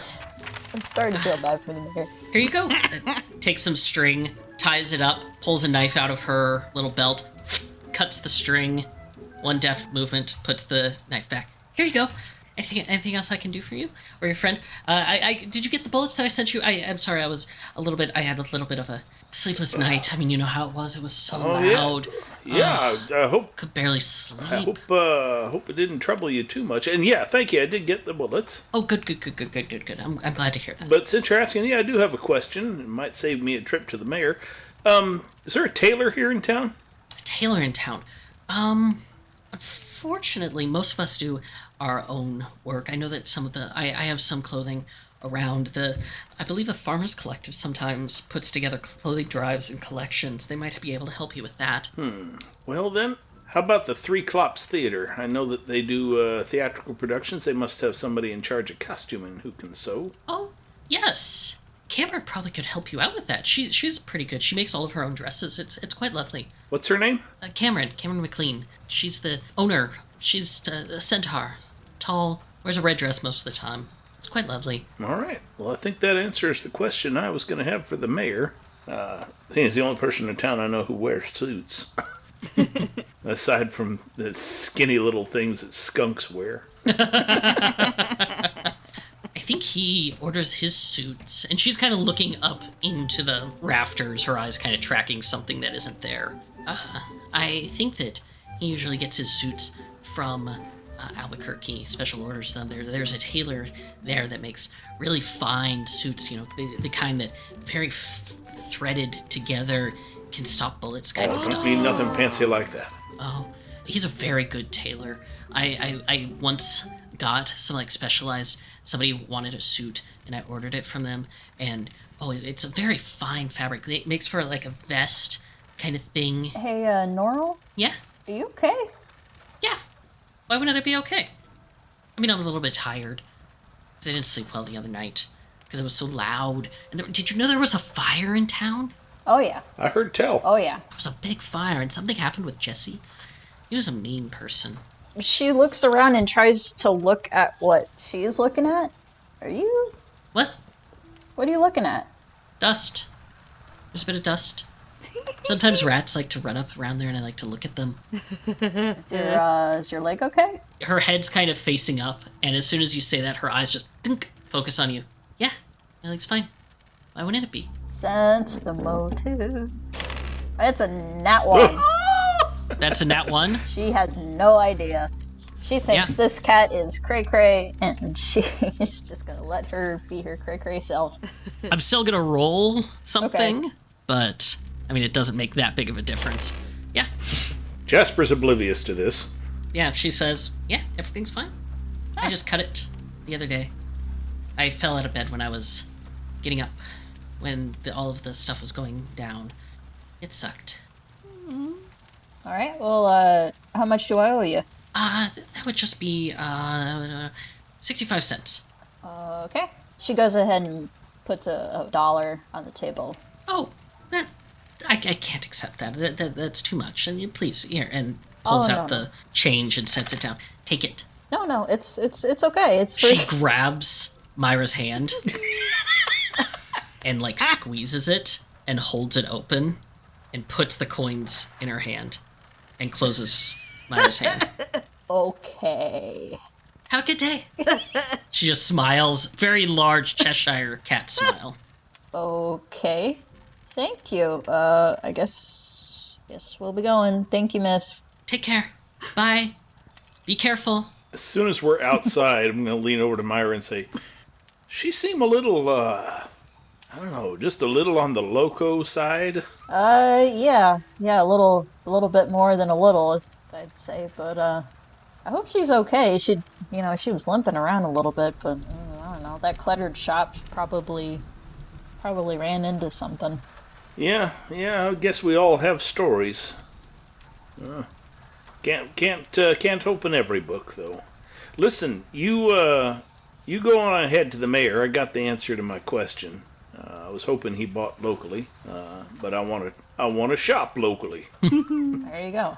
I'm gonna head over to the Three Clops Theater, and you go on ahead with your expedition. All right. Well, see you, Jasper.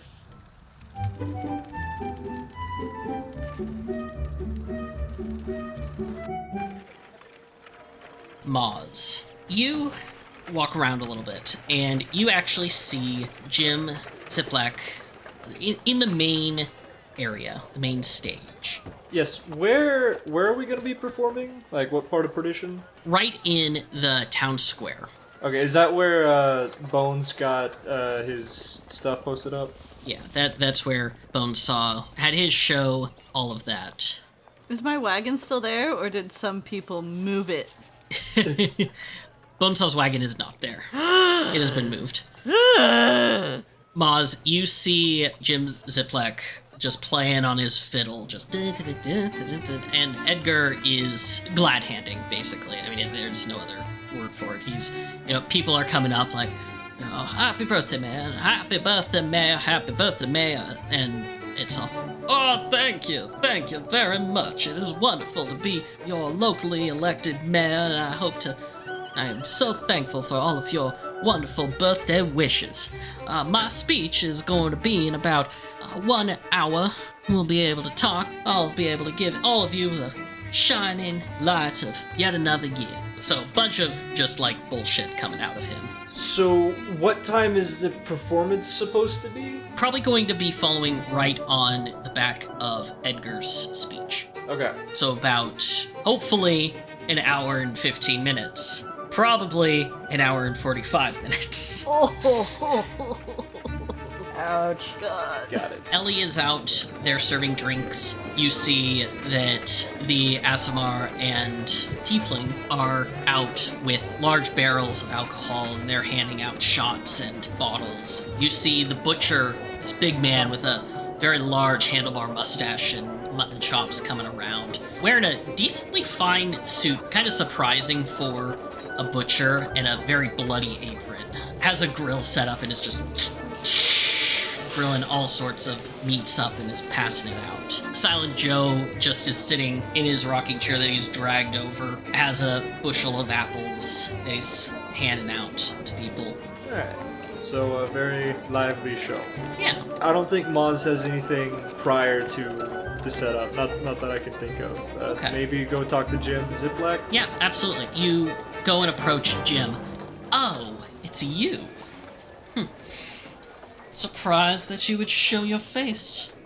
Thought you would get cold feet after seeing my amazing performance last night. You did come see the show, didn't you? You had a performance? Yes, at the Three Clops Theater. I understand that someone as uncultured as you wouldn't know quality acting. Does he want the pen?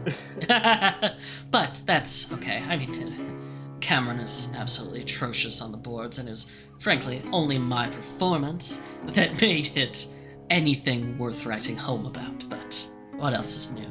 As entertaining as that would have been to witness, I feel like watching paint thin would have been even more up my speed. Make all the jokes you want. I think that we all know who's better here, and the one who's better doesn't have to stoop to such crude insinuations. I don't think I need to see your performance to know that I am the better fiddle player between the two of us. There's simply no one better than Moz Copernicus Pryor. Maybe you want to up the wager then. I'm listening. Tell you what, I have a feeling about you. And he pulls out of his jacket a piece of paper and hands it to you. Uh-oh. Now, I'm not much on the reading. I'll make it simple. I own about 20 acres outside of town, just a little distance. Have quite a bit of capital turned up in that area. Mm-hmm. If you think you're so good, I want your fiddle. I don't know why, it just seems like the kind of thing that would just look lovely above my fireplace. I'm sure you could buy quite a lot of fiddles with 28 acres. Yes. I'm sure you'll be sad to see it go. I'll put my land up against your fiddle. Maybe I'll even toss that fiddle in the fire and let you watch it burn. Do we have an accord, Mr. Mozzarella Copernicus Pryor? Now, Jim, you have no idea what you're getting yourself into. I accept. He puts out his hand to shake on it. Moz will meet him. As you grasp hands, Moz, you feel almost like electricity passing through you, just this jolt. And all of the sleepless nights that you've had, all of the tired evenings, waking up in a cold sweat, all of that seems to just melt away from you as you shake his hand. You feel good and powerful, and you hear a chuckle. Feels like it's coming from you, but it's deeper, more sinister. And then it's gone. And Jim kind of steps back and shakes his head and says, I'll see you in an hour, son. After this here fella finishes his speech, we'll let the crowd decide who's better. Looking forward to it, Pansy. Good luck. And he returns to playing his fiddle.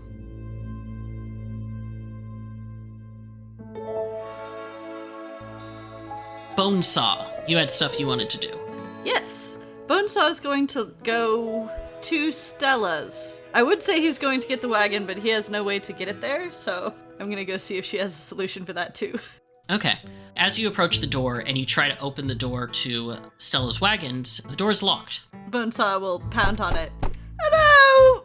Auf Wiedersehen! I think that's the one! There's a beat. You hear a shunk, shunk, shunk.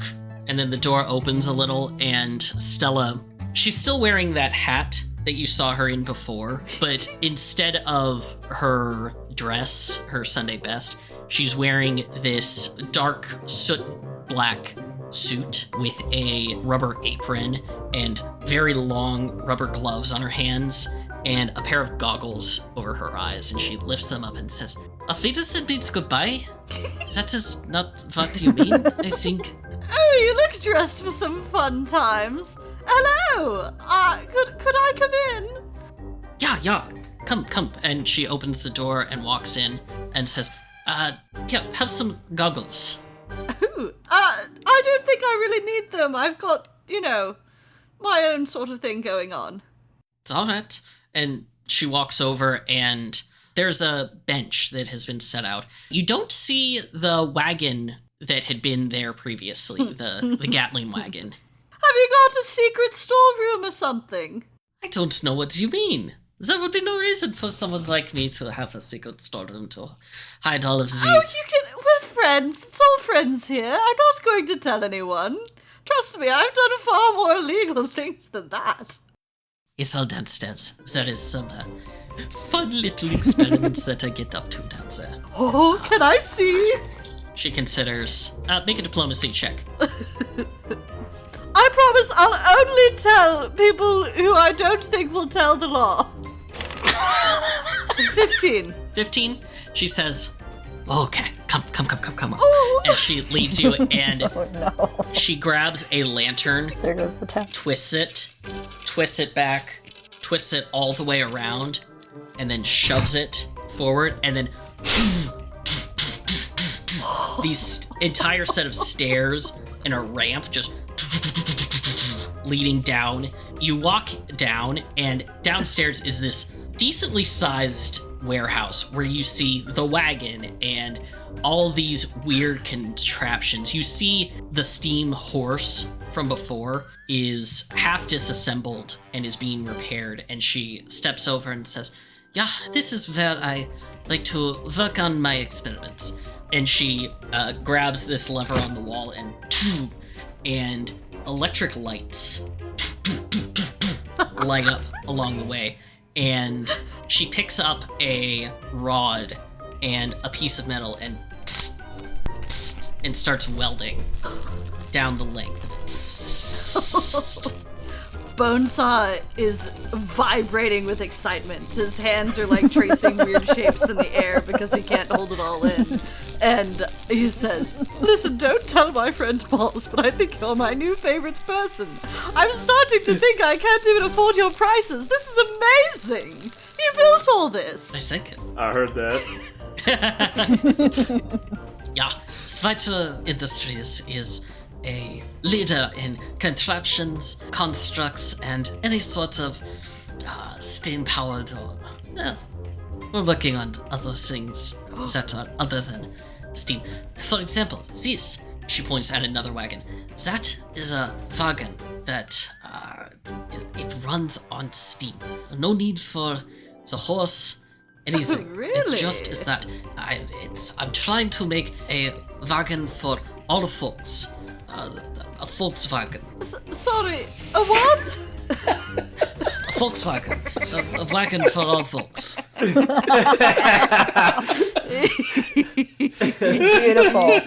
Beautiful. Worth it. Oh, certainly. Bonesaw clearly doesn't understand, but he's just glossing past it.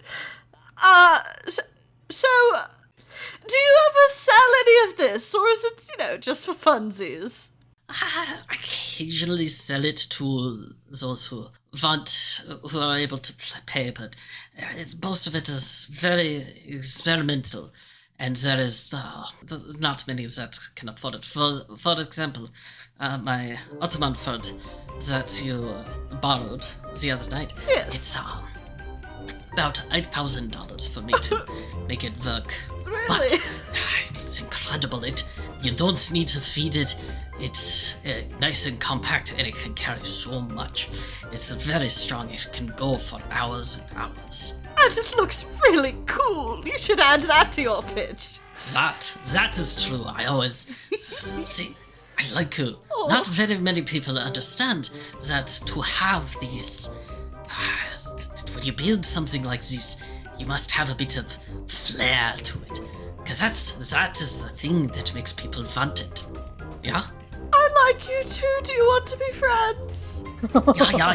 If you're willing to help me out with some of my more challenging experiments. Oh, certainly. I love a good experiment.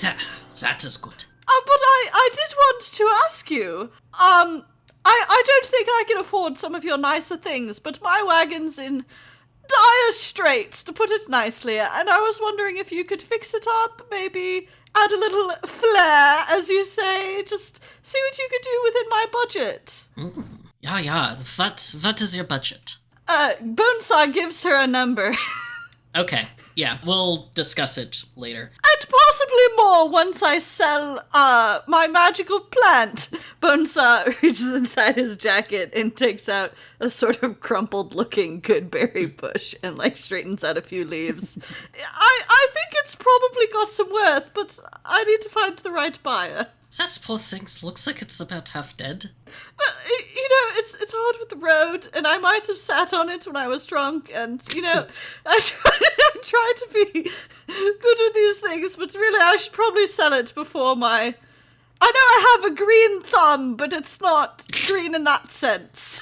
She laughs a little and says, yeah, I can, I believe the modifications that you can afford, I can probably finish in 5 days, if that works for you. Oh, certainly. I think my friends and I are probably going to go do some errands outside of town, and we probably need to leave the cart for a little bit because it's just not roadworthy right now, so it'll be a good time to leave it in your care.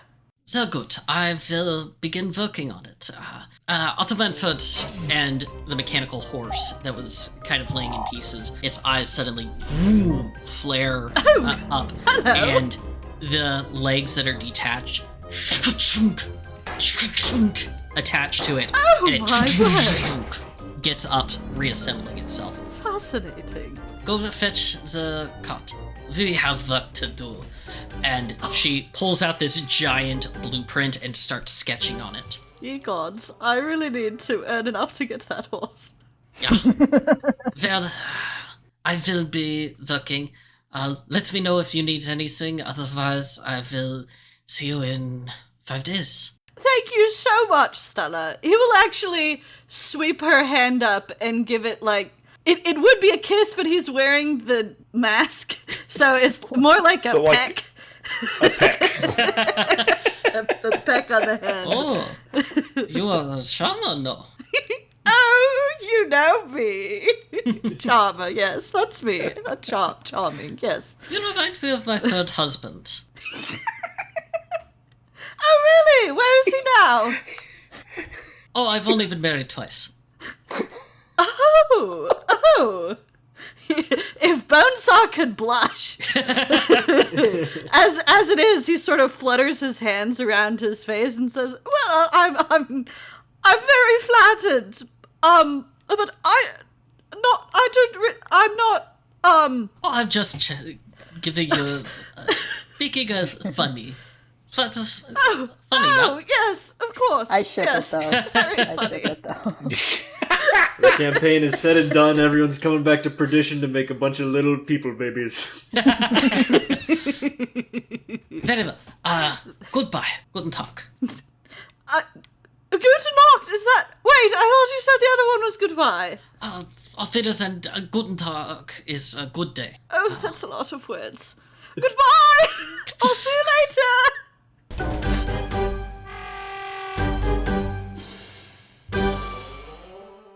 let's hop over to Jasper. I'll head on over to the Three Clops Theater. Okay. As you enter, the door is unlocked, and you actually see Cameron. Just, the lights are fairly low. It's early in the morning, and you see she's kind of going through the benches and is picking up bottles and trash that's around. And she looks up and says, "Oh, I'm sorry, sir. I'm just cleaning up from last night's show. Is there something I can do for you?" Actually, I'm not here for a show. I'm here to contract some business, if that's possible. Oh. Well, here, let me give you a hand while we're talking here, because looks like you've got quite a bit of picking up to do. Oh, thank you. My name is Jasper Graves. Oh, you're a part of the group that was doing all of the quite frankly amazing work that you got rid of Jesse Blackburn, didn't you? Yes, well, good riddance to bad rubbish, as he picks up a piece of trash off the ground and plunks it into the bucket. She gives a little bit of a laugh. It sounds almost like silver bells as she's laughing. Yes, were you looking for a play, a song? Well, actually, I'm looking for something that you may or may not be able to provide. I'm going to be taking on the real-life role of a school teacher soon. And as you can see, my accoutrements are not well suited for the classroom, more for the trail. Apparently you have no local tailors, but I thought if I'm going to be adopting the uniform of a school teacher, I might as well really look and say the part, and who would know better how to communicate a role to others than somebody who specializes in stage clothing. Oh, well, thank you. I quite appreciate it. Do you do commission tailoring? Honestly, I haven't really thought about it before. Most of the things I have made have been for the plays. I could definitely do it, but wouldn't you prefer to order from a professional? That I could order something from Albuquerque. I'm sure it would be much better than something I could put together. I could do mail order, but I'd much prefer to deal with somebody whom I can talk to and see face to face. Also, I've taken a shine to your town, and if I'm going to be here, I might as well help support the local economy, as it were. Oh, well, thank you. That's very generous.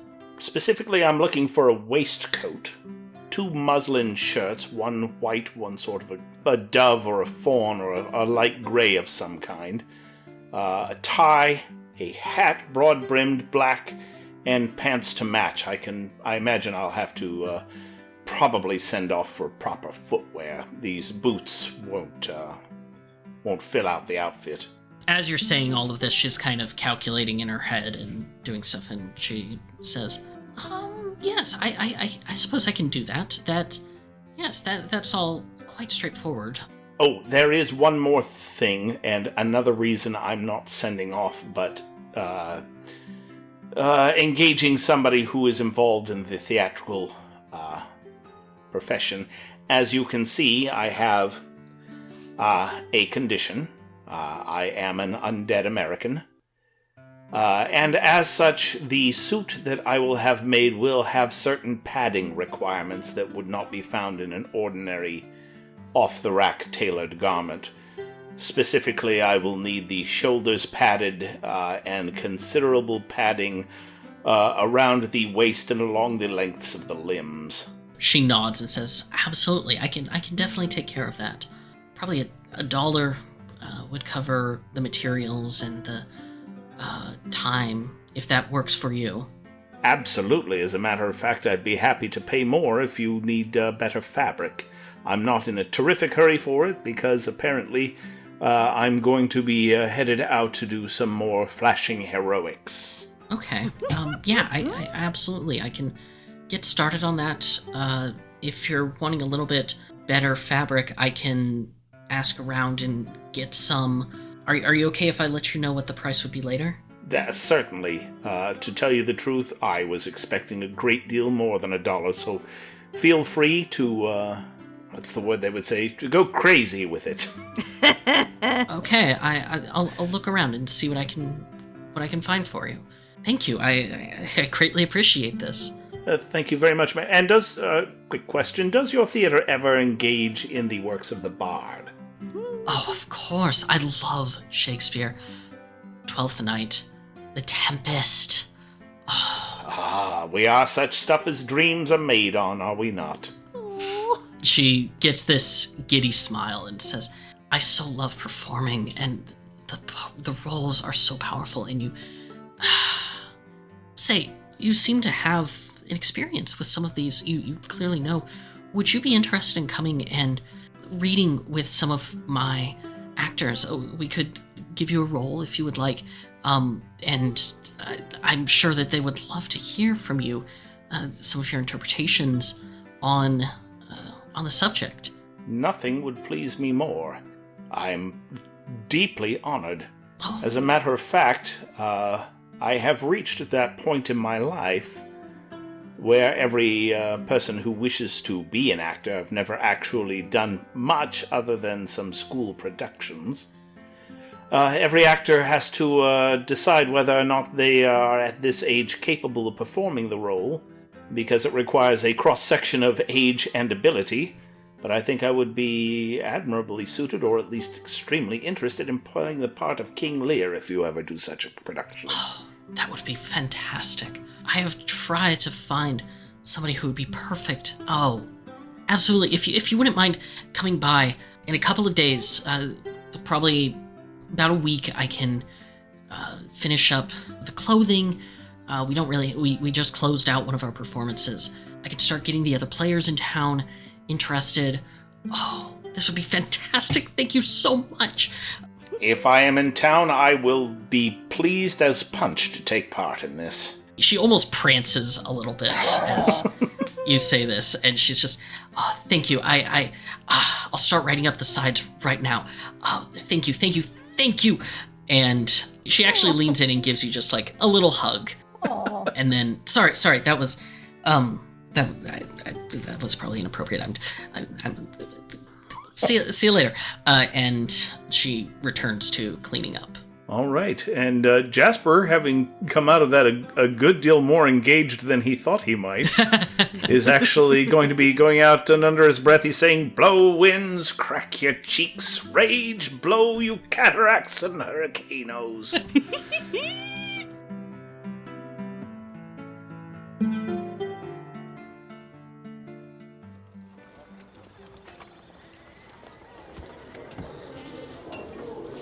Around this time, Edgar Barnett is starting his speech at the main stage. Thank you all for coming out to my birthday party and celebrating with me. Another glorious year of being your mayor. And there's a smattering of polite applause. Now, I know that we're all gathered here on this cold February morn, but let's hear it for our local artisans who have come out and given us drinks. Oh, it's absolutely wonderful.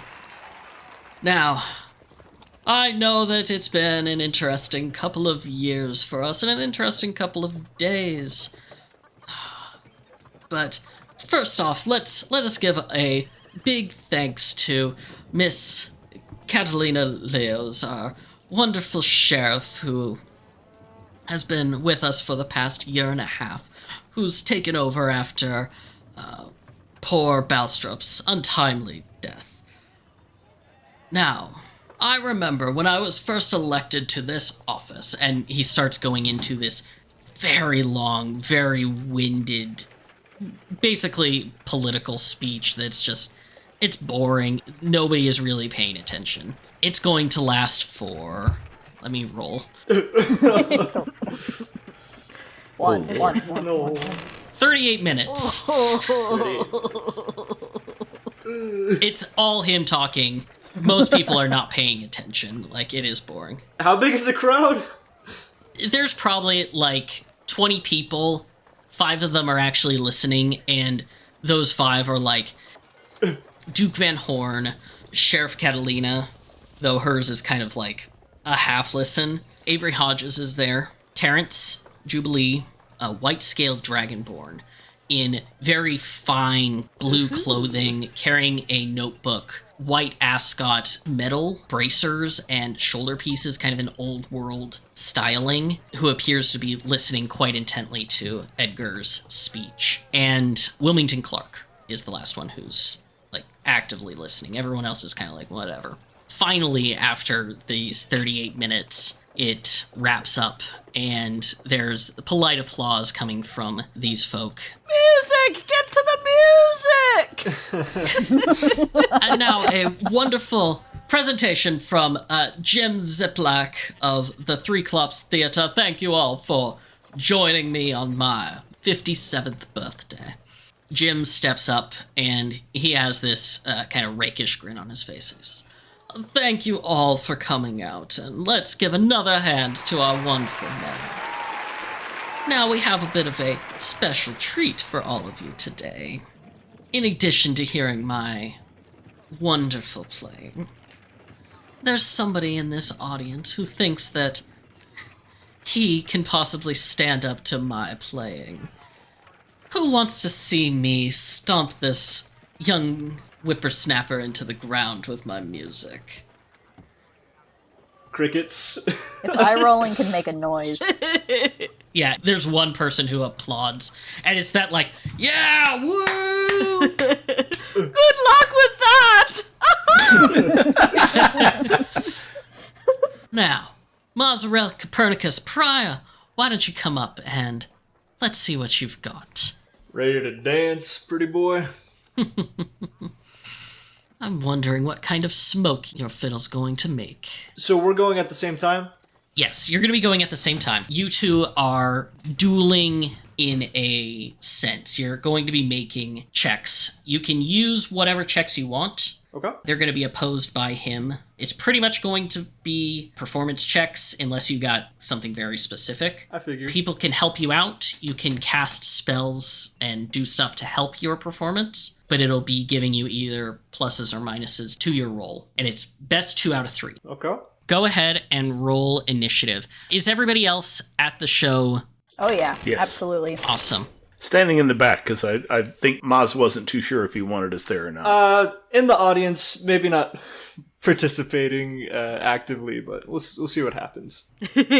Oh, Bonesaw's in the crowd. He's constantly heckling Jim and cheering Moz obnoxiously for whatever it's worth. Okay. That's going to be Moz going first. Okay. So this needs to be an epic performance. This has to knock everyone's socks off. And it doesn't necessarily have to be an uplifting performance. Moz wants to strike fear into Jim and also the audience. He wants to capture them so that they just cannot look away and that they're absolutely ingrained in everything that is happening on stage. So his first play out the book is going to be casting Visions of Hell. Holy shit.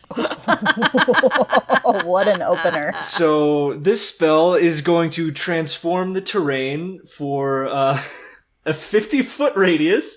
So everyone nearby is going to watch as the buildings crumble into ash and fire begins to erupt from the surrounding places and the atmosphere changes to this thick red haze. The stage kind of fades away and leaves nothing but craggly rocks, and there's lots of cackling and fire off in the distance. The entire area just like, boom. Your first note, you two are squared up, starting, and before he even has a chance to start drawing his bow, you slam your foot on the ground and hit the first note. Vroom. Everyone feels this bit of shakenness. Everybody make a will save. Uh-oh. Is it a mind-affecting effect? Yes, it is. Then I got a 13. Ah, and I got a 20. Okay. Myra is the only one who's like, oh, this is pretty cool effects. Everybody else is like, holy fuck. She sneaks up behind one person and goes, woo. They fucking bolt. Like, they're off. Jasper's going to slowly back into the saloon here. Yeah, Bonesaw, you start to feel dizzy, and something's wrong. You're you're feeling sick. Oh, that's... Oh. And Jim looks like he is a bit put off by this. Go ahead and make your performance check. Oof. 35. Wow, 35. Oh my god. What the fuck? Sit down, Jimmy. It's adequate. That's the first. Jim, for the first time, looks like he might be a little bit concerned as he draws the bow Good. across and says, "Ain't gonna stop me, son." And in fact, he nat ones on his first roll. Wow. Man. Wow. He is clearly shaken, and everyone kind of laughs as he does this. He's breathing heavily, and he's looking at you, and like, how are you this good? Trick of the trade. Pay attention, you might learn something. That is the first round. Handily goes to Moz, and in fact, because he rolled a nat 1, his next roll, he is going to take at a additional, I'm going to say a -4 penalty because of that nat 1. Nice. And the fact that he is shaken. All right, what are you going to do for your second roll? I think Moz is gonna very cockily say, "Let's turn up the heat." And we're gonna cast Major Image on the campfire that is sitting right in front of us. One, he's going to sort of expand the fire, make it rage a little bit taller, a little bit wider, and shoot out several different assistants. Oh no. He is going to be calling for backup. He's gonna get a little imp to create a little fiery piano and start giving him some bass lines. He's gonna have a very ogreish fiend sit behind some drums and have a little banjo player in the back with wings and horns. So just give him a little bit of a band to back him up. Fantastic. Go ahead and roll with a +2 bonus. Damn! Only 34. Not quite as good as the first round. So 36. Yeah, at the 36. end. That's true. My little imp is killing it right now. Playing Freebird. Jim is going to take a deep breath and he's going to start playing. He's keeping pace with you, not really trying to overtake you. You are driving the music right now. And as he does this, he is going to cast his own spell. Specifically, you have your band, and suddenly an entire fucking orchestra appears behind him as he starts playing faster and faster as he casts his own Major Image. Rather than a solid ragtime band like you're going with, he's going for like epic Classical. kind of song to try and hope and overtake you as he plays. This is going to give him a +2 bonus to his roll, which means he's only rolling at a -2. Holy shit! Oh my god! Wow! Another 2 fumbles in a row! Wow! Oh my god. I think he broke a string. Holy This is shit! very satisfying, I'm not gonna lie. God. Neither the devil nor God is on his side. Holy shit! I apparently am a property owner now. Fuck you, Jim. Yeah, Moz, that is, with that nat 1, that second nat 1, Yes. as he's drawing the bow and he's like, all right, I've got this entire ping, string breaks, and he looks down and he's just, what the and the Major Image behind him peels away, and you just lay into it with the entire band going at it, just dun dun dun dun dun dun dun, and he is just bowled over.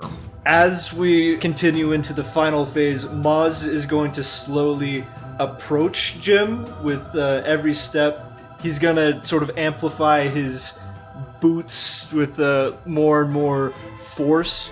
And for what he's gonna do is just a little simple. He's going to cast Spark at the bottom of Jim's legs and set just a little bit of his pants on fire, hopefully just to send him running. Fantastic. You cast this, and whew, his pants begin to light up. Make a perception check for me. Will do. 22.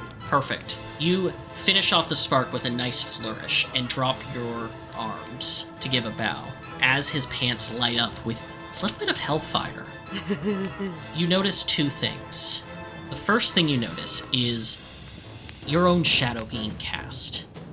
It's darker than it should be from the hellfire that's in front of you, but it just seems darker. Except you see writing on the ground that is glowing the same color as the hellfire in the shadow of your fiddle. Second thing you notice, as you look across the crowd and everyone applauding this amazing and terrifying spectacle, what does he see, Bonesaw?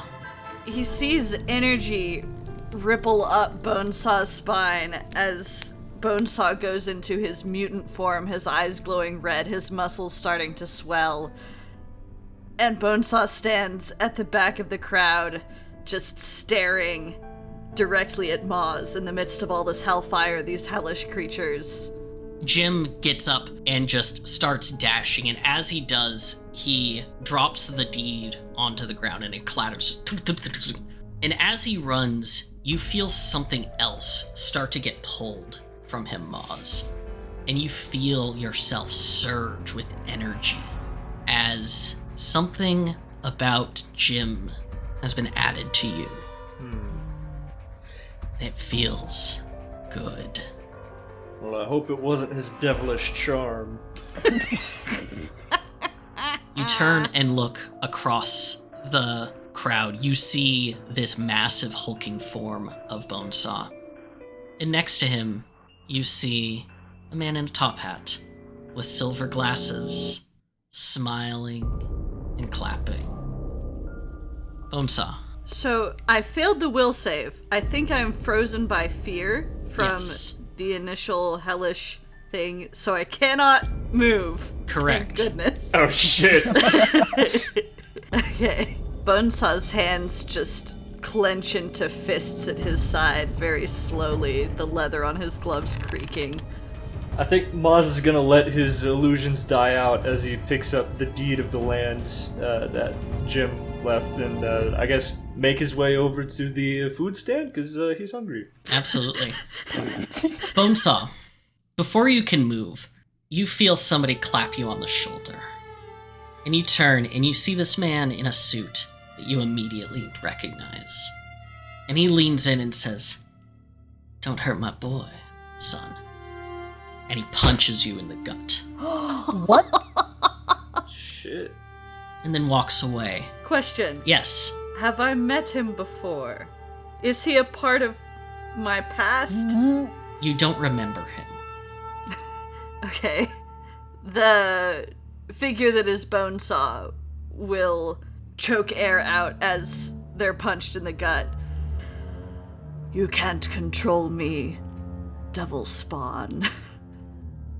I don't intend to. But considering what you've been reduced to, I don't think I have much I have to worry about. Good luck. And he disappears into the crowd. Spicy. Don't kill me. Interesting. There's some next level stuff going on. It's just license and effects. It's just license and effects, Gabby.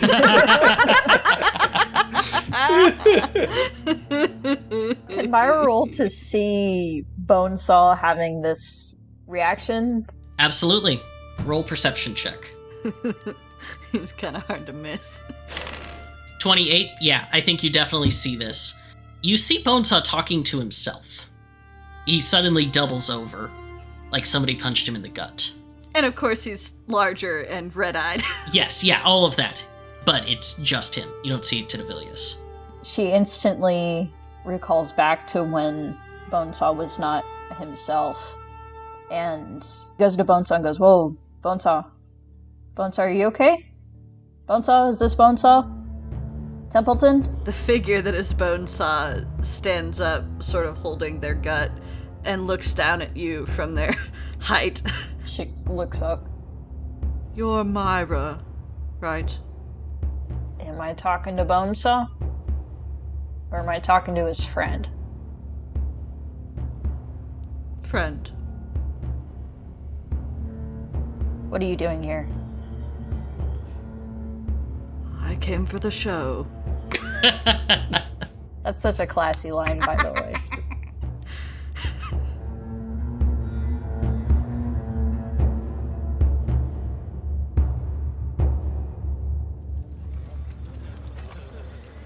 Moz, you have finished up this fucking amazing song. And as you do, and as you're coming off and going to the food, the butcher just hands you like a plate and is applauding. Everyone is coming up and like clapping you on the shoulders, and you actually get a couple of people like giving you tips. You end up making about $3 worth of tips from this performance. I'll take it.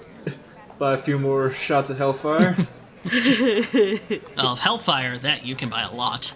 They are selling it. That's one of the 3 drinks that Lizzie and Lily are providing if you want it. Sure, I'll grab a shot or two. Okay. They're charging more than a penny. They're charging 10 cents for it. As you drink it, it sucks. It is the worst fucking whiskey that you have ever had. Oh, Man. No. It tastes like it is pure acetone on the nose. It is like... I thought you were gonna say pure ass. No, it is acetone. It's like drinking gasoline. ass whiskey. It is not good whiskey. Man. Ugh. But it is cheap. Finest balsa-aged whiskey.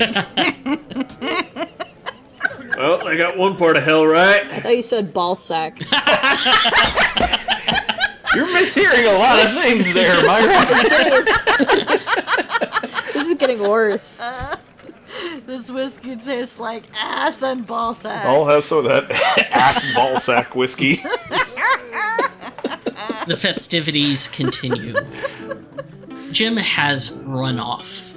Moz, you have collected your deed to your new house that is nearby. I have a house. 20-acre with a ranch home on it. Shit. Damn. Real quick, I would like to try and catch a whiff of that contract that appears to be eluding me. If it's still visible. There is... No, Jim is gone. Jim is gone. And, well, no, I'm not going to say any more than that. Alright. But as you look at your shadow, it is returned to what you would expect for this time of day, and there's no additional writing coming from the shadow of your fiddle right now. Shit. I'll go mope in my house.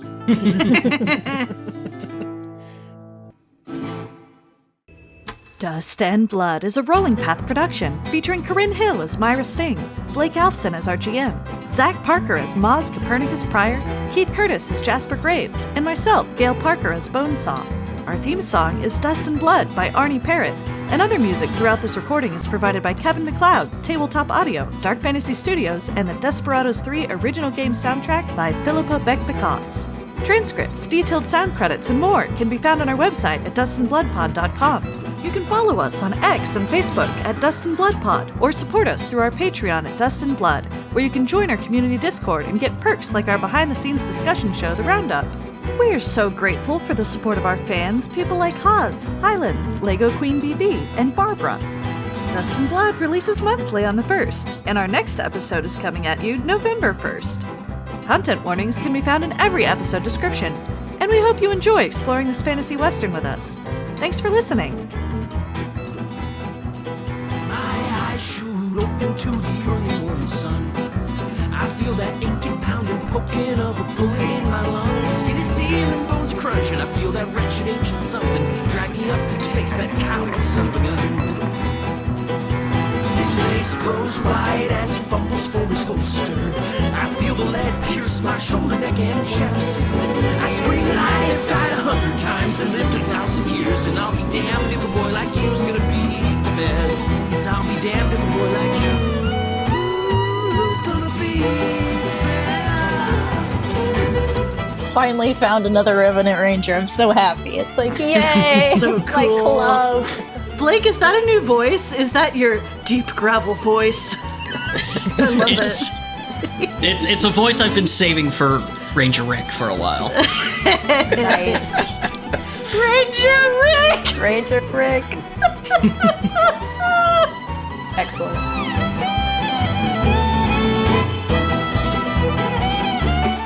regret nothing with that joke. I've been sitting on that joke since I created her, and I regret nothing. Beautiful. Beautiful. Worth it. Oh my god. What? The word sarsaparilla is spelled sarsaparilla? Yeah. Yeah. Yeah. There's an A in there? Don't look at it, Gabby. Sarsaparilla. Avert your eyes. I thought a raspberry had a P. Sarsaparilla. That's how- Okay. Gabby. Okay. Forget about it. You never saw it. Fucking autocorrect. Okay, I'm sorry, Blake. Go ahead. I am horrified.